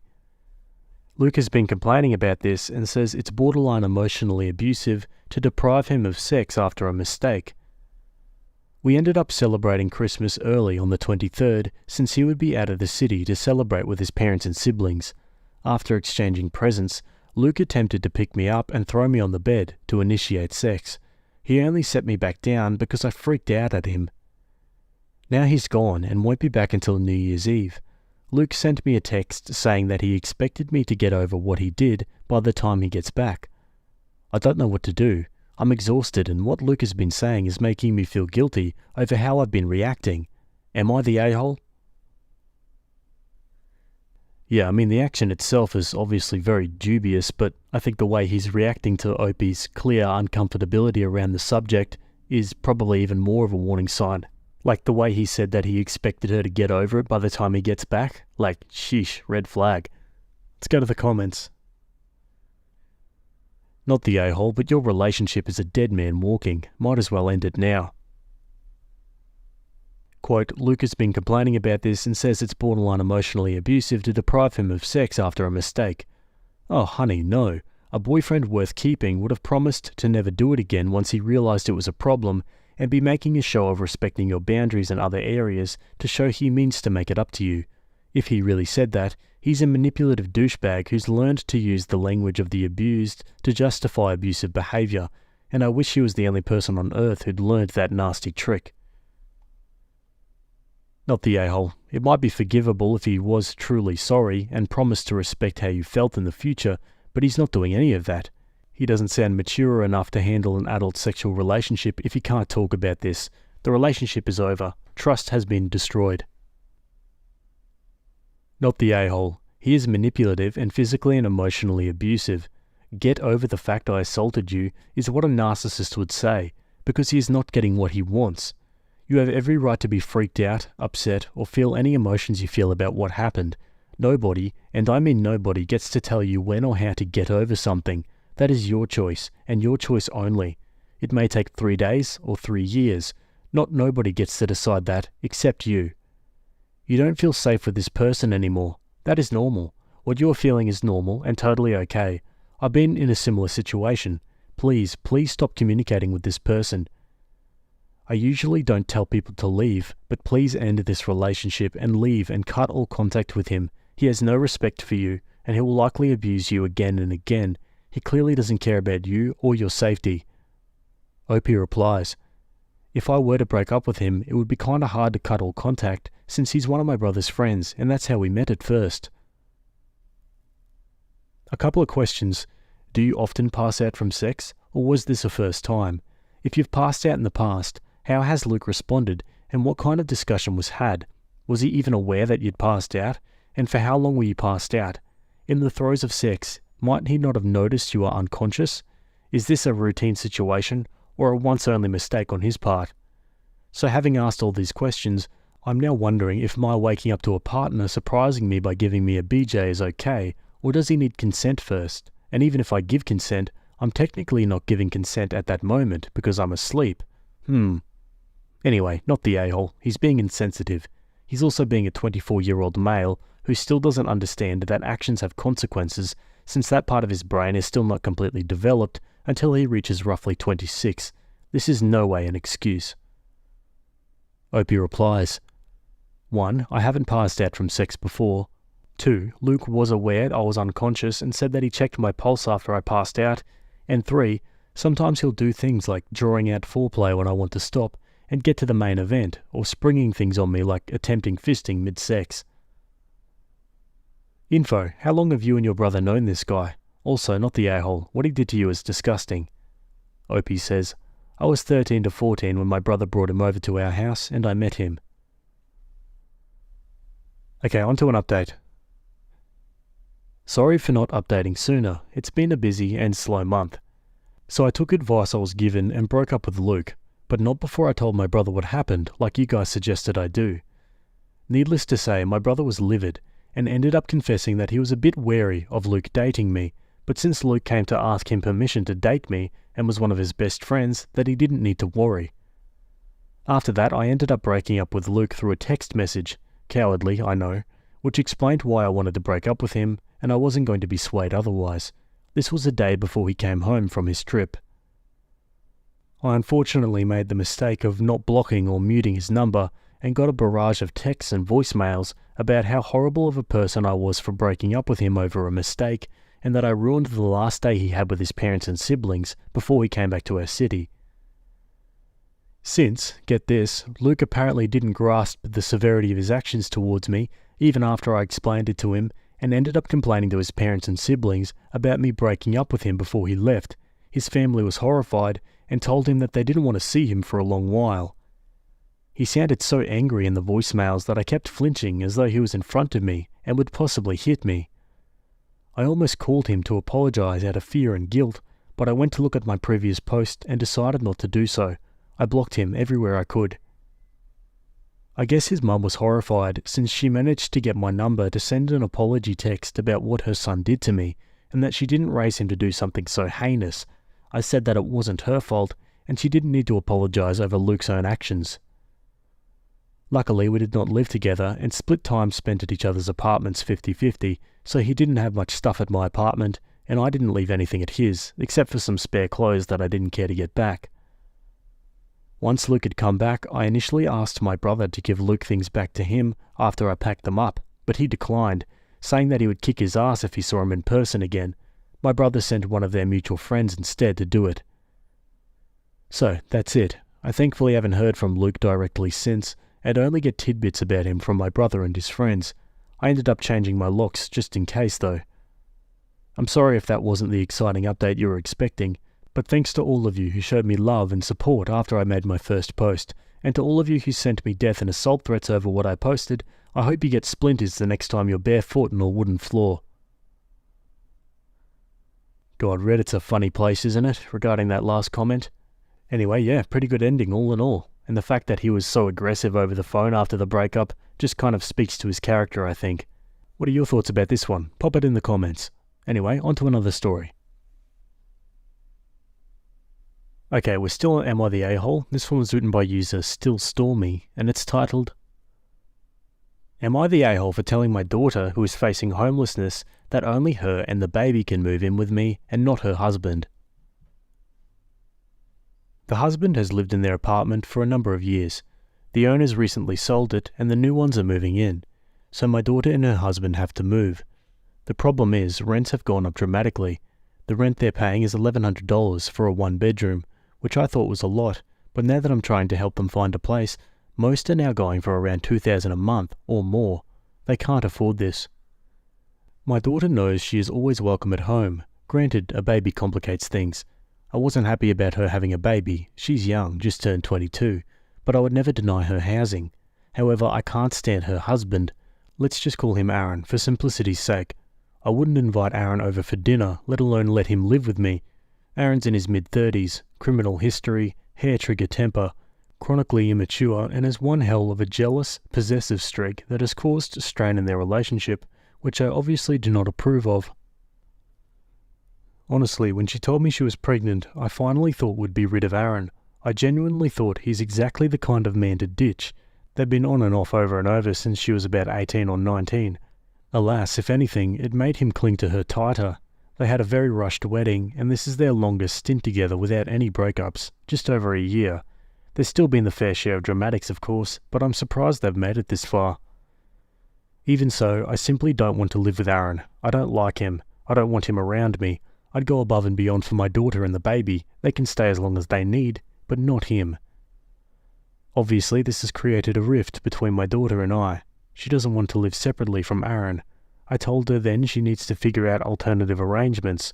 Well, their move-out date is rapidly approaching, the 15th of December, and they've still not been able to find a place, and she's panicking. She's been begging me to let them stay. I reiterated my terms. Aaron simply cannot stay here. This led to a lot of tears and some angry words, namely, me being an a-hole. I can genuinely see why she might think that, but I also have to think about myself and my own sanity. Yeah, sounds like Mum's not bailing you out of this one. Let's go to the comments. If she's adult enough to get pregnant and get married, she's also adult enough to figure things out. Either she accepts your terms, it's your house, or they can stay with friends or his family. Can't have it both ways. Not the a-hole. Not the a-hole. He's a man in his 30s who went after a teen? Gross. Not the a-hole. If she moves in, get her to sign a lease. She doesn't need to pay you for anything, but state in it Aaron isn't allowed on the property. You may come home one day to him moved into your home. If it's in writing, you can get him removed easier than if it's not. Okay, let's go straight to an update. I do believe because of my anger and frustration, I exaggerated Aaron's flaws in my post below. Has he struggled with his temper? Yes, but I should not have described it as a hair trigger. I've never thought of him as dangerous. I've never feared for my daughter's safety, nor my own. I also described him as jealous, possessive, and while I do see some of those tendencies, he's never tried to restrict her movements or isolate her. She's always dealt with a tremendous amount of anxiety, particularly when it comes to social situations. As much as I loathe to admit it, in this regard, he's been a wonderful cheerleader. He could keep her at home where she feels most secure, but he truly does encourage her to get out and be adventurous. As for his criminal record, it's all below the age of 24. He has not been in trouble with the law since. It still makes me uncomfortable, but I can admit he's been stable. In all the time I've known him, he's had no issues holding down a job, paying his rent, etc. What bothers me the most is the age gap. I can't explain that away or change it. It is what it is. It makes me uncomfortable. With that said, people here keep saying he's a predator or groomer, but I just don't see that. I could very well be blind or naive. For now, however, I will defend him in this regard. Anyways, if posting here has shown me anything, it's that Aaron's not nearly as bad as I'd built him up in my mind. So many people here are imagining a monster. He's just a guy. He means well. He's trying. He's still irritating, opinionated, immature, and talks too much, but he does try his damnedest to take care of my daughter. He is a capable present father, and loves being one. They're married. He has family. Lots of people have stated they are a unit. They come together, or not at all. I've started to agree. It's for that reason I've decided to allow them all to stay with me while they figure things out. Okay, what a conflicting summary of emotions there from OP. Like, is this guy good or bad? Well, I guess she's going to find out because it sounds like they're going to be living together. Am I the a-hole for not letting my father give my son an iPad? I, 30 female, have 2 kids, Arthur, 4 male, and Lucy, 7 months. When my son was a baby, my husband, 32, and I decided we wouldn't give our children any gadgets, phones, tablets or computers, until they were at least 9 years old. I worked as a babysitter in my early 20s, and many of the kids I'd take care of were glued to iPads. Most of them had no social skills, refused to go out, and were absolute nightmares to be around when they didn't have a gadget with them. I don't like judging other parents, and I get how overwhelming children can be, but I refuse to raise mine like that. My dad, 63, is dating Shelley, 37. Her sister has her 3rd child earlier this year, and gave her older kids an iPad to distract them while she focused on the baby. My father and Shelley both thought that was a great idea. Since Lucy was born, my father has been trying to convince me to get Arthur an iPad. He says that this would be a great way to keep him busy while I take care of the baby, and to make parenting less of a struggle for me and my husband. We're not struggling. Things aren't perfect, but we're happy and healthy without iPads. Whenever I try to express that to my dad, he ignores me. I've been declining his advice all year. He finally stopped bringing it up about a month ago, and I thought it was over. Last week, he and Shelley got back from a trip abroad. I went to their place to pick up some things I'd asked them to get when I noticed an iPad box in one of their suitcases. Shelley confirmed they'd gotten it as a Christmas gift for Arthur. When my father tried to deny that, it became clear that they planned on giving it to him behind my back. As calmly as I could, I said I didn't care who they gave that iPad to, but it wouldn't be Arthur. We ended up having a huge fight, and I told them my family wouldn't be attending Christmas, my aunt is hosting, unless they promised not to give Arthur the iPad. Both my father and Shelley are furious. They're calling me ungrateful and insist they're only trying to help me and my husband, and would see that if we weren't so stubborn. My father is also angry that I'm denying Arthur an expensive gift that many people don't have access to. Me and my husband aren't budging, but I'd be lying if I said I didn't feel like I'm overreacting. I also don't want to spend Lucy's first Christmas without the rest of my family, and when I think about that, this feels like an awful hill to die on. Am I the a-hole? Yeah, I totally understand Opie's sentiment regarding iPad babies. Thankfully, I grew up in a generation that just missed that era of iPad babysitting, but it's so clear to see the negative impact it's having on cognitive ability in young kids, in particular attention spans and also social situations. Let's go to the comments. Nope, not the a-hole. First of all, I'm in complete agreement regarding devices, and I credit giving my 6-year-old an iPad as the worst decision I ever made 7 years ago.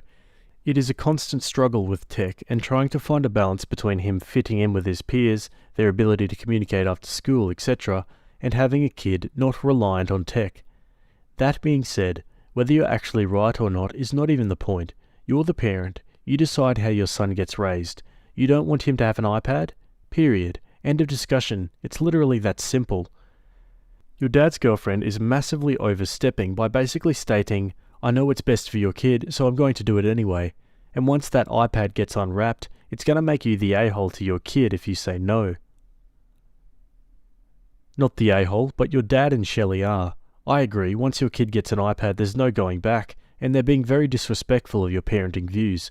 Christmas or not, I'd be closely monitoring any time you let your dad spend with Arthur, because it's clear he doesn't respect your boundaries and is determined to give him the iPad. Okay, Opie answers some more questions. On how much of this is dad and how much is Shelley egging him on? He's always been like this. Whatever he thinks is best is the only thing we should be doing, and if we disagree we're wrong and stubborn. The only thing that surprises me this time is that he actually got the iPad. I'd given him a list of things the kids might like for Christmas, and I fully expected him to just grab the cheapest things on it. On Shelley and Dad's relationship. Shelley doesn't have kids, and she's only been with my father for a year. My only sister is 24, so they've never had to raise children together. To those who push back on not allowing an iPad for their kids. I'm not removing them from modern life. Arthur is allowed to watch TV, though not too much, and we monitor what he watches, and eat candy. Our only restrictions are electronics, and I stand by that decision. I don't want to glue my kids to devices just to make my life less stressful. I'm aware that not all kids with iPads have those issues, but most of the ones I've met do. Mine and my husband's stance is more of a precaution. I'm also not opposed to letting my kids have electronics once they're older and ready. What if he needs an iPad for school? We don't live in the US. Their trip abroad was to Miami, and the schools are a bit different around here. They still have normal whiteboards. I'd never even heard of the ones you mentioned before, and books and crafts. One comment says to accept the iPad for yourself. I don't really have much use for an iPad right now. I can play games, listen to music, and watch TV on my phone. If I don't have my phone, I've still got a computer, board games, a record player, and a television. But if my father decides to give it to me, I'll be grateful. I just don't want him to give it to my son.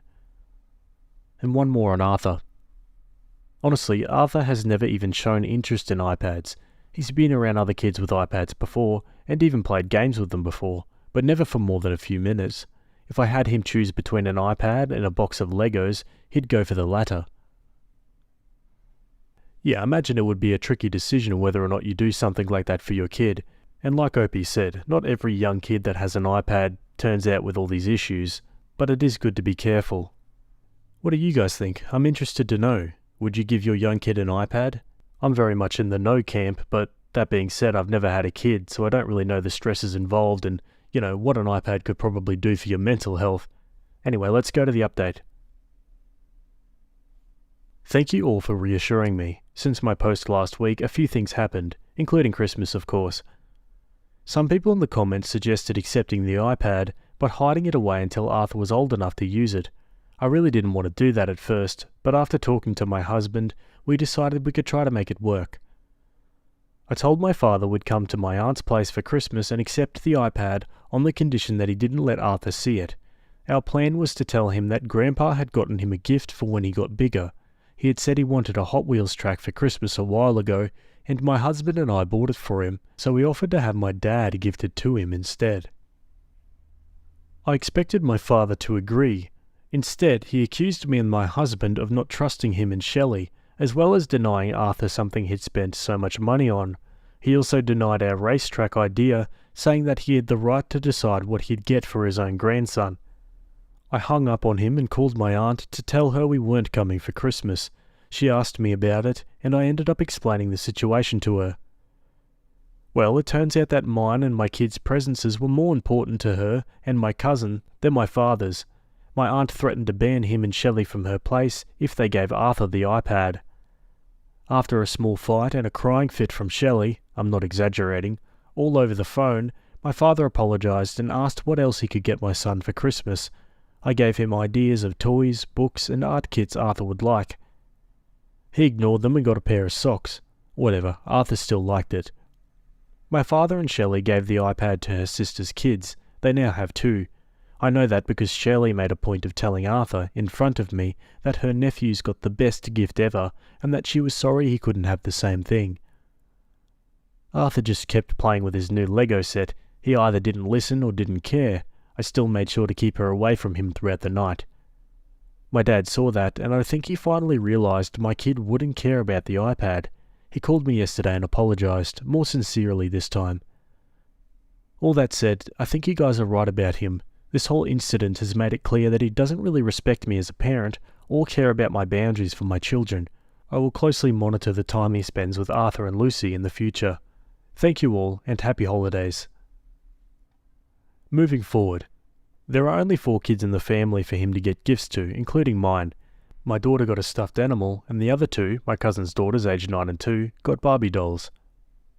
The only 2 reasons I'm not completely cutting my dad off are, 1, he's apologised, and 2, he is generally a good grandfather, and my son loves spending time with him. Shelley's on timeout though. I have no interest in taking my kids to his place if she's there. The only reason I didn't make a scene of what she said to my son was because I had to keep my husband from doing the same. Okay guys, and we've reached the end of that story. Yeah, pretty good ending and a pretty good compromise in the end there. Good on OP for standing by her morals and backing up her own parenting. And thank God for the auntie that actually put her foot down and got involved. Anyway, give me your thoughts about that one and we'll move on to our next story. Okay, we're on the same subreddit. This one was written by user Alaska with ADHD and it's titled Am I the a-hole for how I responded to my fiancé refusing to hyphenate his name? My 24 female, fiancé, 29 male, are planning to get married in the next couple of years. We're realistic people and understand that arguments are normal in relationships, but recently we've started applying for our marriage license and the topic of last names came up. I said that I wanted both of us to hyphenate so we have matching last names. The reason why is because my last name is important to me, as I'm the last one in my family with the name. My partner wasn't comfortable taking my last, which I understood, but doesn't want to hyphenate his name. I asked him to clarify, thinking he didn't want our names to change, but he told me the woman hyphenates her name, not the man. I was confused and clarified that we should both hyphenate, and he refused, saying, "That's not how it works."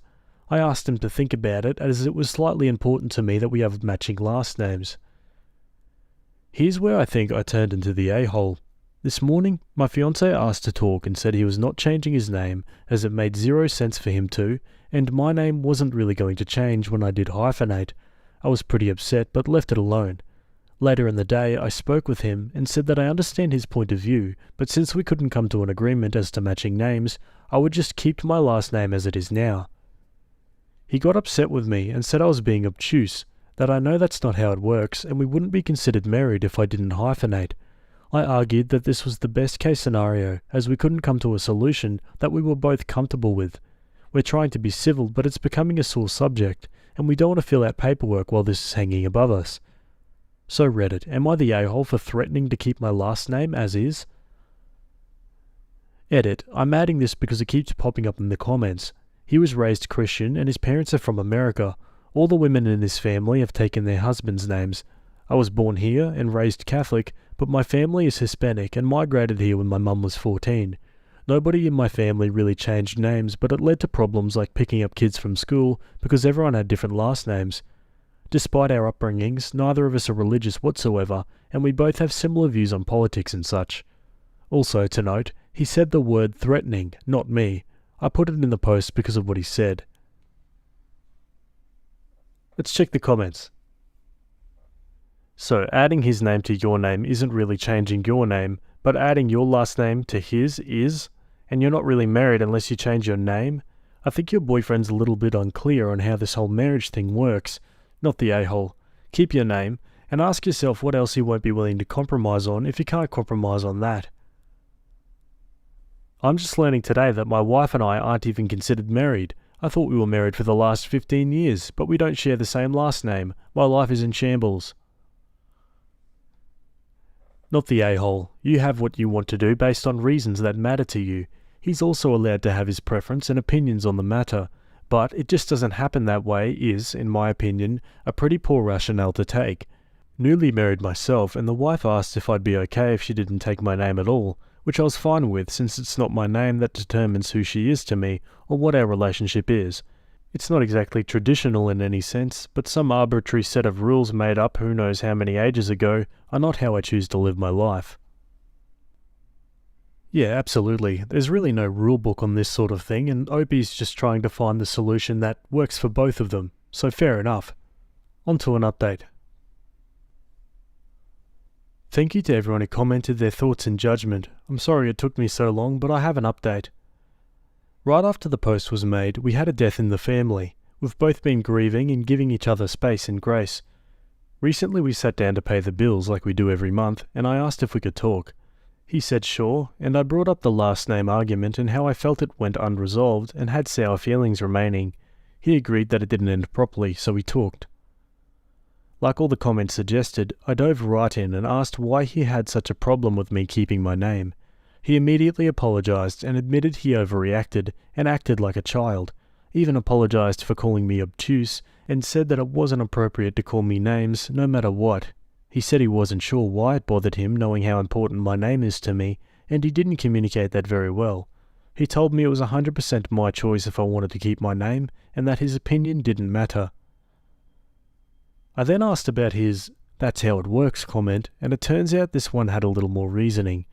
Turns out, because of the previous mentioned passing of the family member, who was ill at the time of the argument took place, he had more contact with his family than he usually tolerates, and you can probably guess where I'm going with this.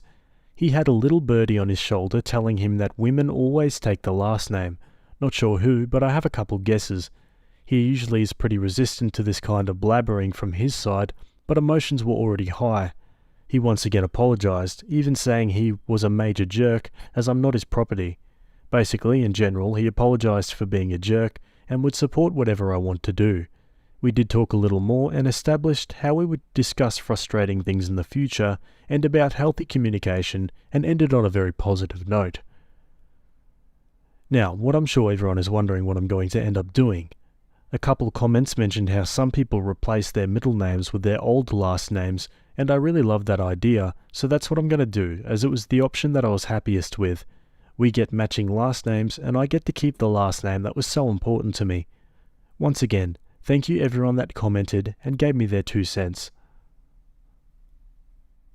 Okay folks, and that's all she wrote. It's good that OP could hold on to the heritage of her last name in one way or another, and you can always pass it on to kids if you have any down the line as well, in the form of a middle name or maybe even a first name if the name allows it. Anyway, what do you guys think about that one? Let me know in the comments. Anyway, let's jump to another story. Okay, we're jumping over to relationship advice. This one was written by a throwaway account, and it's titled, "My boyfriend has added Hot Wheels into our sex life and I find it ridiculous. We only started dating about 3 months ago, and the first time he spiced up things by taking a Hot Wheel and drove it across my breast during pillow talk after sex. I thought it was hilarious, considering that he's like 6'4" and built like a Greek god and plays sports. I just didn't expect him to even own a toy car. Turns out he's got a mad collection of probably hundreds of Hot Wheels. Ever since, I don't really know why, there's always a toy car in our bed while sex. While I'm giving him oral, he'll drive it across my back, or when I'm on my stomach, drive it over my ass while making car noises, and he does it with passion. Sometimes it's a drag race, sometimes it's a police chase. He'd stop when I tell him to, and goes back to normal. Sexually I'm satisfied, but this whole toy shtick is starting to bother me. He has a great sense of humour, and I feel like I'm not seeing the meme, or I'm just being lame. I don't know if men generally do this. He's my first ever boyfriend, so I don't really know what and how to feel about this." Each to their own, I guess. I mean, I'm not going to shame anyone for, if that's what you're into, then good for you, I guess. Let's see what the comments think. "If this isn't viral marketing from Mattel for the upcoming Hot Wheels movie, I'll be really disappointed. Literacy is a prison. Definitely not a typical thing, but I wouldn't be able to contain my laughter while someone drove a toy car across my ass while having sex. Lol. Try talking to him and saying, 'Hey, you know the toy car you drive around on my body before, during and after sex? You think we could cut down on that?' Maybe give him a little compromise and let him do it occasionally." Okay, let's go to an update. Okay, I told them that I posted about this situation on Reddit and showed him the post. His first reaction was that he started laughing his ass off while yelling, "Yes, yes, I did it, yes," between his wheezes. So basically, it's not a kink. One of his favourite memes is a guy playing with a finger skateboard while a girl was blowing him, and when he met me, he wanted to recreate the meme, but only had Hot Wheels at his disposal. He waited for a while until he finally did it, and he kept doing it. He'd been waiting for me to acknowledge the reference and play into it. He also apologised if he turned me off a lot, which he didn't, and told me that he can finally rest, and proceeded to send the link to his boys, and they all started hooting and hollering on the conference call on speaker. Him and his friend who originally sent the meme to him also recreated the Batman, "I never said thank you. You won't have to" meme. Alright, the lot of you. Thank you. Okay guys, and that's the end of that one. Yeah, so it wasn't a kink, thankfully, I suppose. I mean, Hot Wheels is a bit weird, but still a weird thing to commit yourself to, right? I mean, I get it's a meme and everything and it's kind of funny, but, you don't have to recreate it like that. But I guess as long as OP's okay with it, then who am I to judge, right? Needing to place my 2-year-old toddler up for adoption. Has anyone had any experience with this? I came to the realization that I need to place my almost 2-year-old daughter up for adoption. I'm a single mum with no family support, and no support from the birth father. I came from a broken, abusive family. My mum was an addict. I actually was in foster care from the age of 12 until I aged out. I struggled from PTSD, depression, and suicide for my whole adulthood. I'm 30 years old. I never wanted to be a parent, so when I was pregnant, I wanted to put my baby up for adoption, but my mum and family pressured me into keeping the baby. They promised me they would help me, but the only one who really helped me was my mother, even though she wasn't dependable because of her addiction. All my family live out of state, and my mum passed away from an OD in January 2021, so now I'm all alone. I actually have a good job and I'm able to financially support my daughter, but my mental health is bad. 6 months after giving birth, I was involuntarily hospitalized for self-harm. I had a bad case of PPD, maybe I still do, I don't know.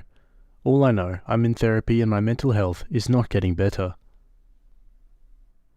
I had a healthy pregnancy, no drug or tobacco use. I didn't even drink coffee. My daughter is very healthy, loving, well-adjusted, and hitting all her milestones. She loves her stuffed animals. She calls them her friendies. She loves affection and cuddling. She loves music and dancing. If you say happy feet, she'll shuffle her feet really fast. She's really the cutest thing in this world. Unfortunately, my mental health has made it difficult to care for her, especially after losing my mother because I have no support. Sometimes I leave her crying in the crib because I just can't handle it. I love her, but I just feel so disconnected from her. It's not healthy for her, and I want her to have a better life than what I had. I know she is attached to me, but I believe she's young enough to make an adjusted transition. I guess this is a long story. I just don't want people judging me. I'm just looking for any advice or people's experiences with placing a toddler up for adoption. I'm hoping to go with a private agency, but not sure if they take toddlers. Even though I was in foster care, I'm not sure how state or foster adoption agencies work. Can I choose the parents, and am I able to have an open adoption? I know with private agencies I can choose the parents and I'm able to have an open adoption. Ideally, I prefer a same-sex couple. I was sexually abused by multiple men as a child, and I really don't trust any hetero men. I just don't want my daughter to go through what I've been through. I want her to have a good family. Any non-judging advice would be great. Thank you. Geez, that's heartbreaking to read. I wouldn't even know where to start giving this woman advice. Let's look at the comments.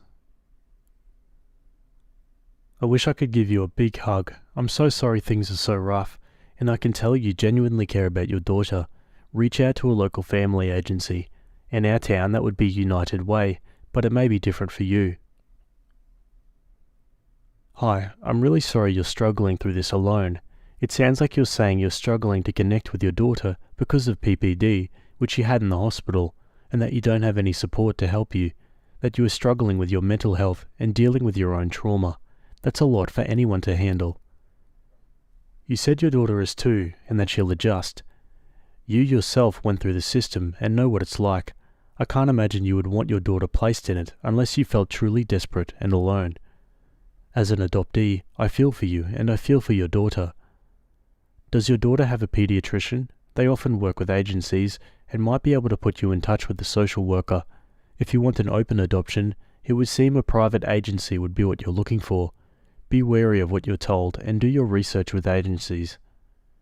Social services would also have information.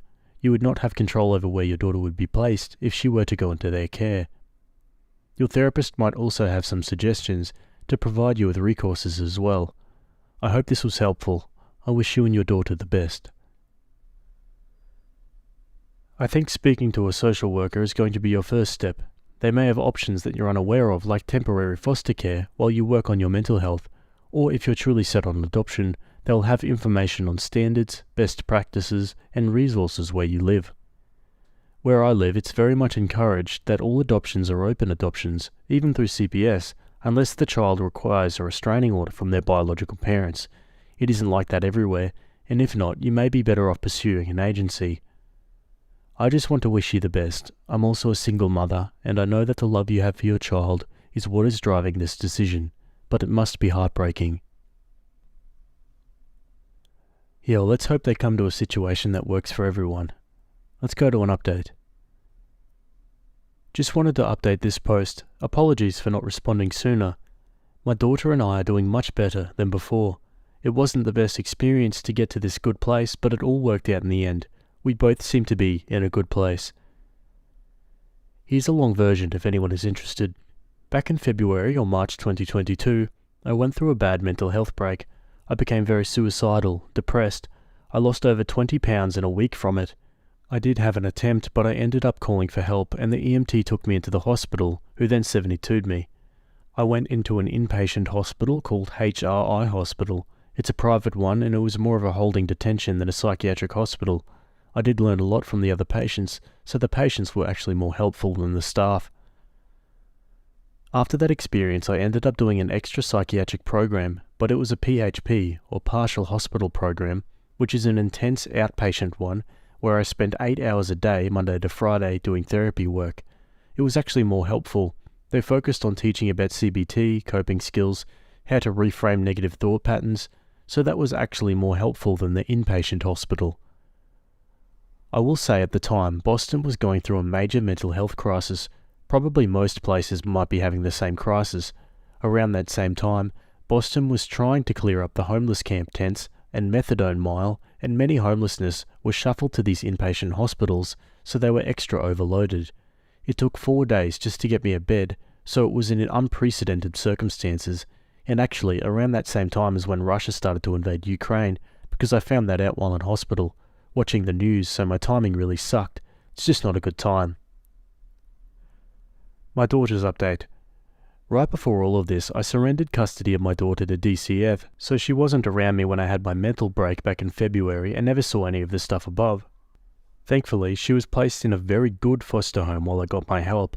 I had to go through a lot of treatments and follow DCF recommendations, but at the end of September 2022, my daughter was able to come back home, and our court case was officially dismissed in December 2022. Current update 2023. Definitely not perfect. It's still a transition, and some days are better than others. Being a single mother is just going to be hard, at times, and I just need to get used to it. People tell me it gets easier when they start regular school, so I'm excited for that. My daughter is doing well. She definitely has a slight separation anxiety when I leave or drop her off at daycare, but it's actually gotten better since last September. DCF is still doing monthly check-ins for the next 6 months. Her ex-foster mum still comes and sees her, and even takes us on family events, so it's been a good transition for her. My daughter is a sweet little girl. She loves affection and hugs, and seems to be developing emotionally well with everything that she went through, except for some minor separation anxiety, but that's really gotten better too. I've just been working on my mental health, reframing negative thought patterns, and staying away from toxic people. I've also been focused on whole body wellness, so I'm doing weight training, some martial arts, eating more cleaner foods, yoga and stretching, Pilates. I gained 50 pounds over the pandemic and lockdown, but now I'm back to my pre-pregnancy weight. The healthy way. I don't even weigh myself, I just focus on feeling good and getting back into shape. I like being active and living healthy, so that has really helped my mental health struggles. Also, definitely having better self-esteem, more confidence and self-worth has helped the most, honestly. I didn't take any pictures of myself for 2 years of the pandemic, but I'm starting to take more pictures and getting out more and just enjoying life more. I'm in a much better headspace and definitely feel more hopeful about the future. Thank you all for your help and just for caring and not for judging. I really appreciate these caring comments. Thank you. Oh, what a brilliant ending. Can't say I expected that after the bleakness of the first post, but yeah, what a great surprise. Just goes to show that it's never too late to ask for help, and that everyone deserves to have access to these resources that can help bring people out of bad positions in their lives. And I think the great thing about OP here is that she really wanted to get better, not just for her, but for her daughter as well. Yeah, you love to hear it. Anyway, what are your thoughts about that one? Let me know in the comments. Okay, let's go to another story. Okay, well, on relationships, this one was written by a throwaway account, and it's titled, Me with my wife. I washed her childhood stuffed animal and destroyed it. My wife has a stuffed animal that she's had since she was born. We'll call it Teddy, even though it's a dog. Anyway, she loves that frickin' stuffed animal. It was her favourite thing. Her grandmother, who passed away when my wife was 10, gave it to her, and it's kind of been her security blanket throughout her entire life. When my wife's mother would get physical or abusive, she would clutch the thing and cry. She told me on more than one occasion her mother tried to throw it away as she got older. She had to dig through the trash and save it and hid it from her mother until she was away at college. At one point when she was younger, her mother threw it in a dryer and singed the hair and laughed when she gave it back to her. Her mother wasn't a nice person, but that's neither here nor there. I'm just trying to tell you the connection she has with Teddy. Whenever she's been sick or had an injury or surgery, Teddy's been in bed with her, comforting her. Anyway, a few weeks ago, my wife found out she was pregnant. We haven't told anyone yet, hence the throwaway account, and have been trying to keep my wife healthy throughout the flu season. She works as a teacher, so we've been trying really hard to be sanitary. Long story short, Teddy was filthy, just absolutely disgusting after years of cuddling, sweat, tears, drool, and the occasional trash dive. I've been after her for years to wash the thing, but she was against it because of the dryer incident. I was finally able to convince her last night that it was time to wash it for her health's sake. We washed it on Delicate and then put it on Tumble Dry. The tag was so faded and frayed you couldn't read the washing instructions, but our dryer is a piece of crap, and Teddy got caught somehow and was ripped apart inside the dryer, beyond repair. My wife is absolutely devastated, and I feel so ridiculously guilty. I kept apologizing, and she kept crying. She took the day off work today, partly because she's having bad cramps from the pregnancy, partly from the sadness of losing the favorite thing from her childhood. She was up in bed this morning crying because she was sick, and also because she didn't have Teddy there to be with her. I feel like I effed up something fierce here, Reddit. How do I fix this? Is there a way to fix this? How do I make this all better? Uh-oh. Well, I wonder what the damage is like. Maybe he can be repaired. We can rebuild him. Let's go to the comments. This happened with my teddy bear Clancy. I had him since I was a child, brought him on countless voyages around the world. He's always been with me. I once caught a terrible flu and barfed all over Clancy. I washed him and stupidly put him in the dryer. He was destroyed. I felt so stupid. My sweet husband's mum used to work as a seamstress, so he brought Clancy's corpse to his mum, and so she put together a pattern and sewed together a new Clancy. She was able to use some of the bits from the first Clancy to make a brand new Clancy 2.0. Maybe something like this could be done. All the best, OP. This is an idea, maybe not a good one, you decide. Ever heard of Build-A-Bears? It's a place where parents take their kids and they pick a teddy bear out and fill it with fluff and a cloth heart and store closes the seams. Could you take the parts of your wife's stuffed doggy to one of these places and place some doggy parts inside a new bear? Or find someone who could repair and refluff the original one? Can you post a pic of what the bear looks like now? I have 40 years of sewing experience and there's not much that can't be fixed. Yeah, Teddy Mark II, I say. OP adds a couple edits. Edit 1. I had no idea that these things could be fixed so easily. Users have been PMing me Etsy links, stuffed animal hospitals, and seamstresses that can fix these things. I'm going to gather the remains of Teddy tonight and send a photo to one of these people, one of which is in the same state as we are. Hopefully they'll be able to fix Teddy and possibly make him look like he did even before her mum melted him in the dryer in the first round. If that isn't an option, then I'm going to do what one user suggested and use Teddy's remains to make a few more stuffed things for the future baby. Thanks for the help, guys. Edit 2. Today I learned Reddit loves stuffed animals. Like a whole lot. I did not anticipate this much help and support. Seriously, thank you all. In Edit 3, a friend of her family is a professional seamstress and said she could get Teddy back right as rain. I would have taken any one of the seriously 10 plus Redditors that said they would do it for free, but the convenience of the friend is too good to pass up. She also said she'd do it for free. So not only should Teddy get fixed, he should be good and we don't have to worry about him being lost through shipping. The wife has hope, but it's tempered at the moment. I'm excited to see how it turns out. I showed her this thread and all the support that came with it, and she was moved to tears. If the seamstress doesn't get it all together, then she'll entertain the Build-A-Bear idea. Thanks again, guys. And now for an update. Teddy lives. Teddy is patched up and he's clean. Seriously, thank you everyone that offered to help out. The fact that so many anonymous people on the internet were that invested in helping out my pregnant wife was amazing. She got it back over the weekend from her family friend, and he looks great. We also got her on some new prenatal vitamins that don't have iron in them, so she's feeling less sick all the time, so that's good too. I'm taking a half day to take my wife to the doctor for our first ultrasound later today. Okay guys, and that's the end of that story. Yeah, great ending there, and good to hear that Teddy could be rebuilt. I can't help but imagine him now as like this cyborg stuffed animal thing, which is kind of cool. Anyway, give me your thoughts about that one, and we'll go to another story. Okay, jumping over to Am I the A-hole, this one was written by user Numerous Cycle, and it's titled, Am I the a-hole for cursing at my niece when she went into my office when I specifically told her it was off limits to guests? My 28 male sister 33 is visiting me this week with her daughter/my niece 13. I was excited to host them in my house as I haven't really seen my family much ever since I moved away from our home state for my career. For context, I'm a lawyer at a large firm. That means that I have to take work home often, which is why I have a room in my house set up as an office. My office has privileged information about cases and clients. Long story short, when my sister and niece arrived yesterday and after I helped them get settled in, I told them that there's only one rule that I have for staying in my house: my office is off limits. Fast forward a few hours and everything's fine and dandy. I'm just sitting on the couch with my sister, watching a movie, until I get a call from a senior associate at work asking me to do a quick review of a document that he sent me via email. When I get upstairs, I see the door to my office is wide open and the lights are on.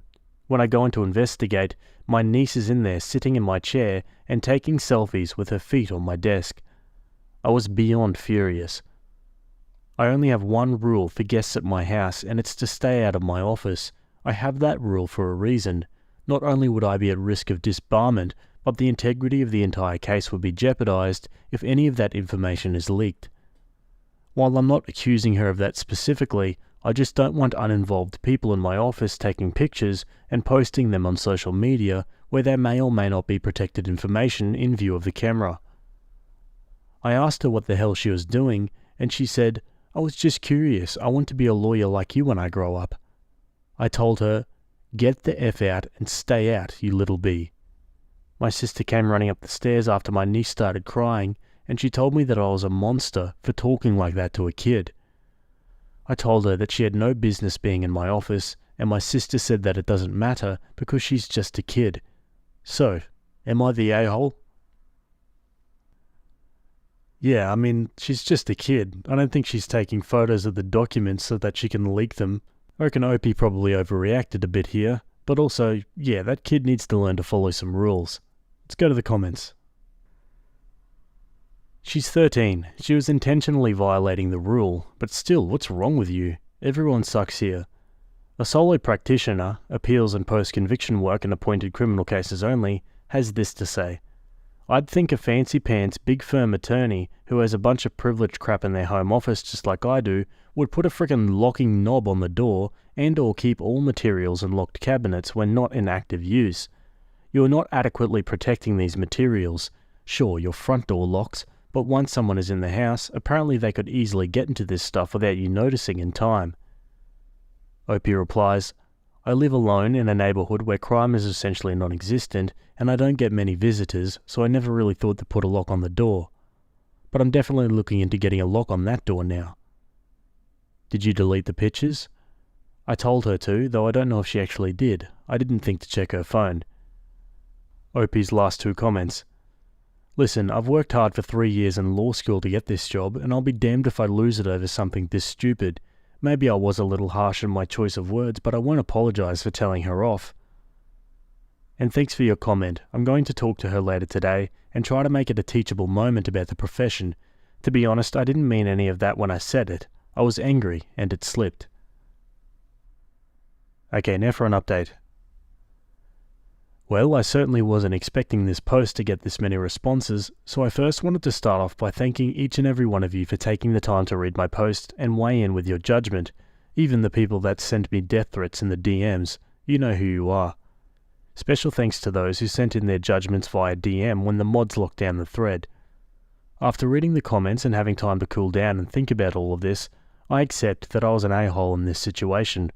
While I was right to be mad, I overreacted and made this situation something that it wasn't.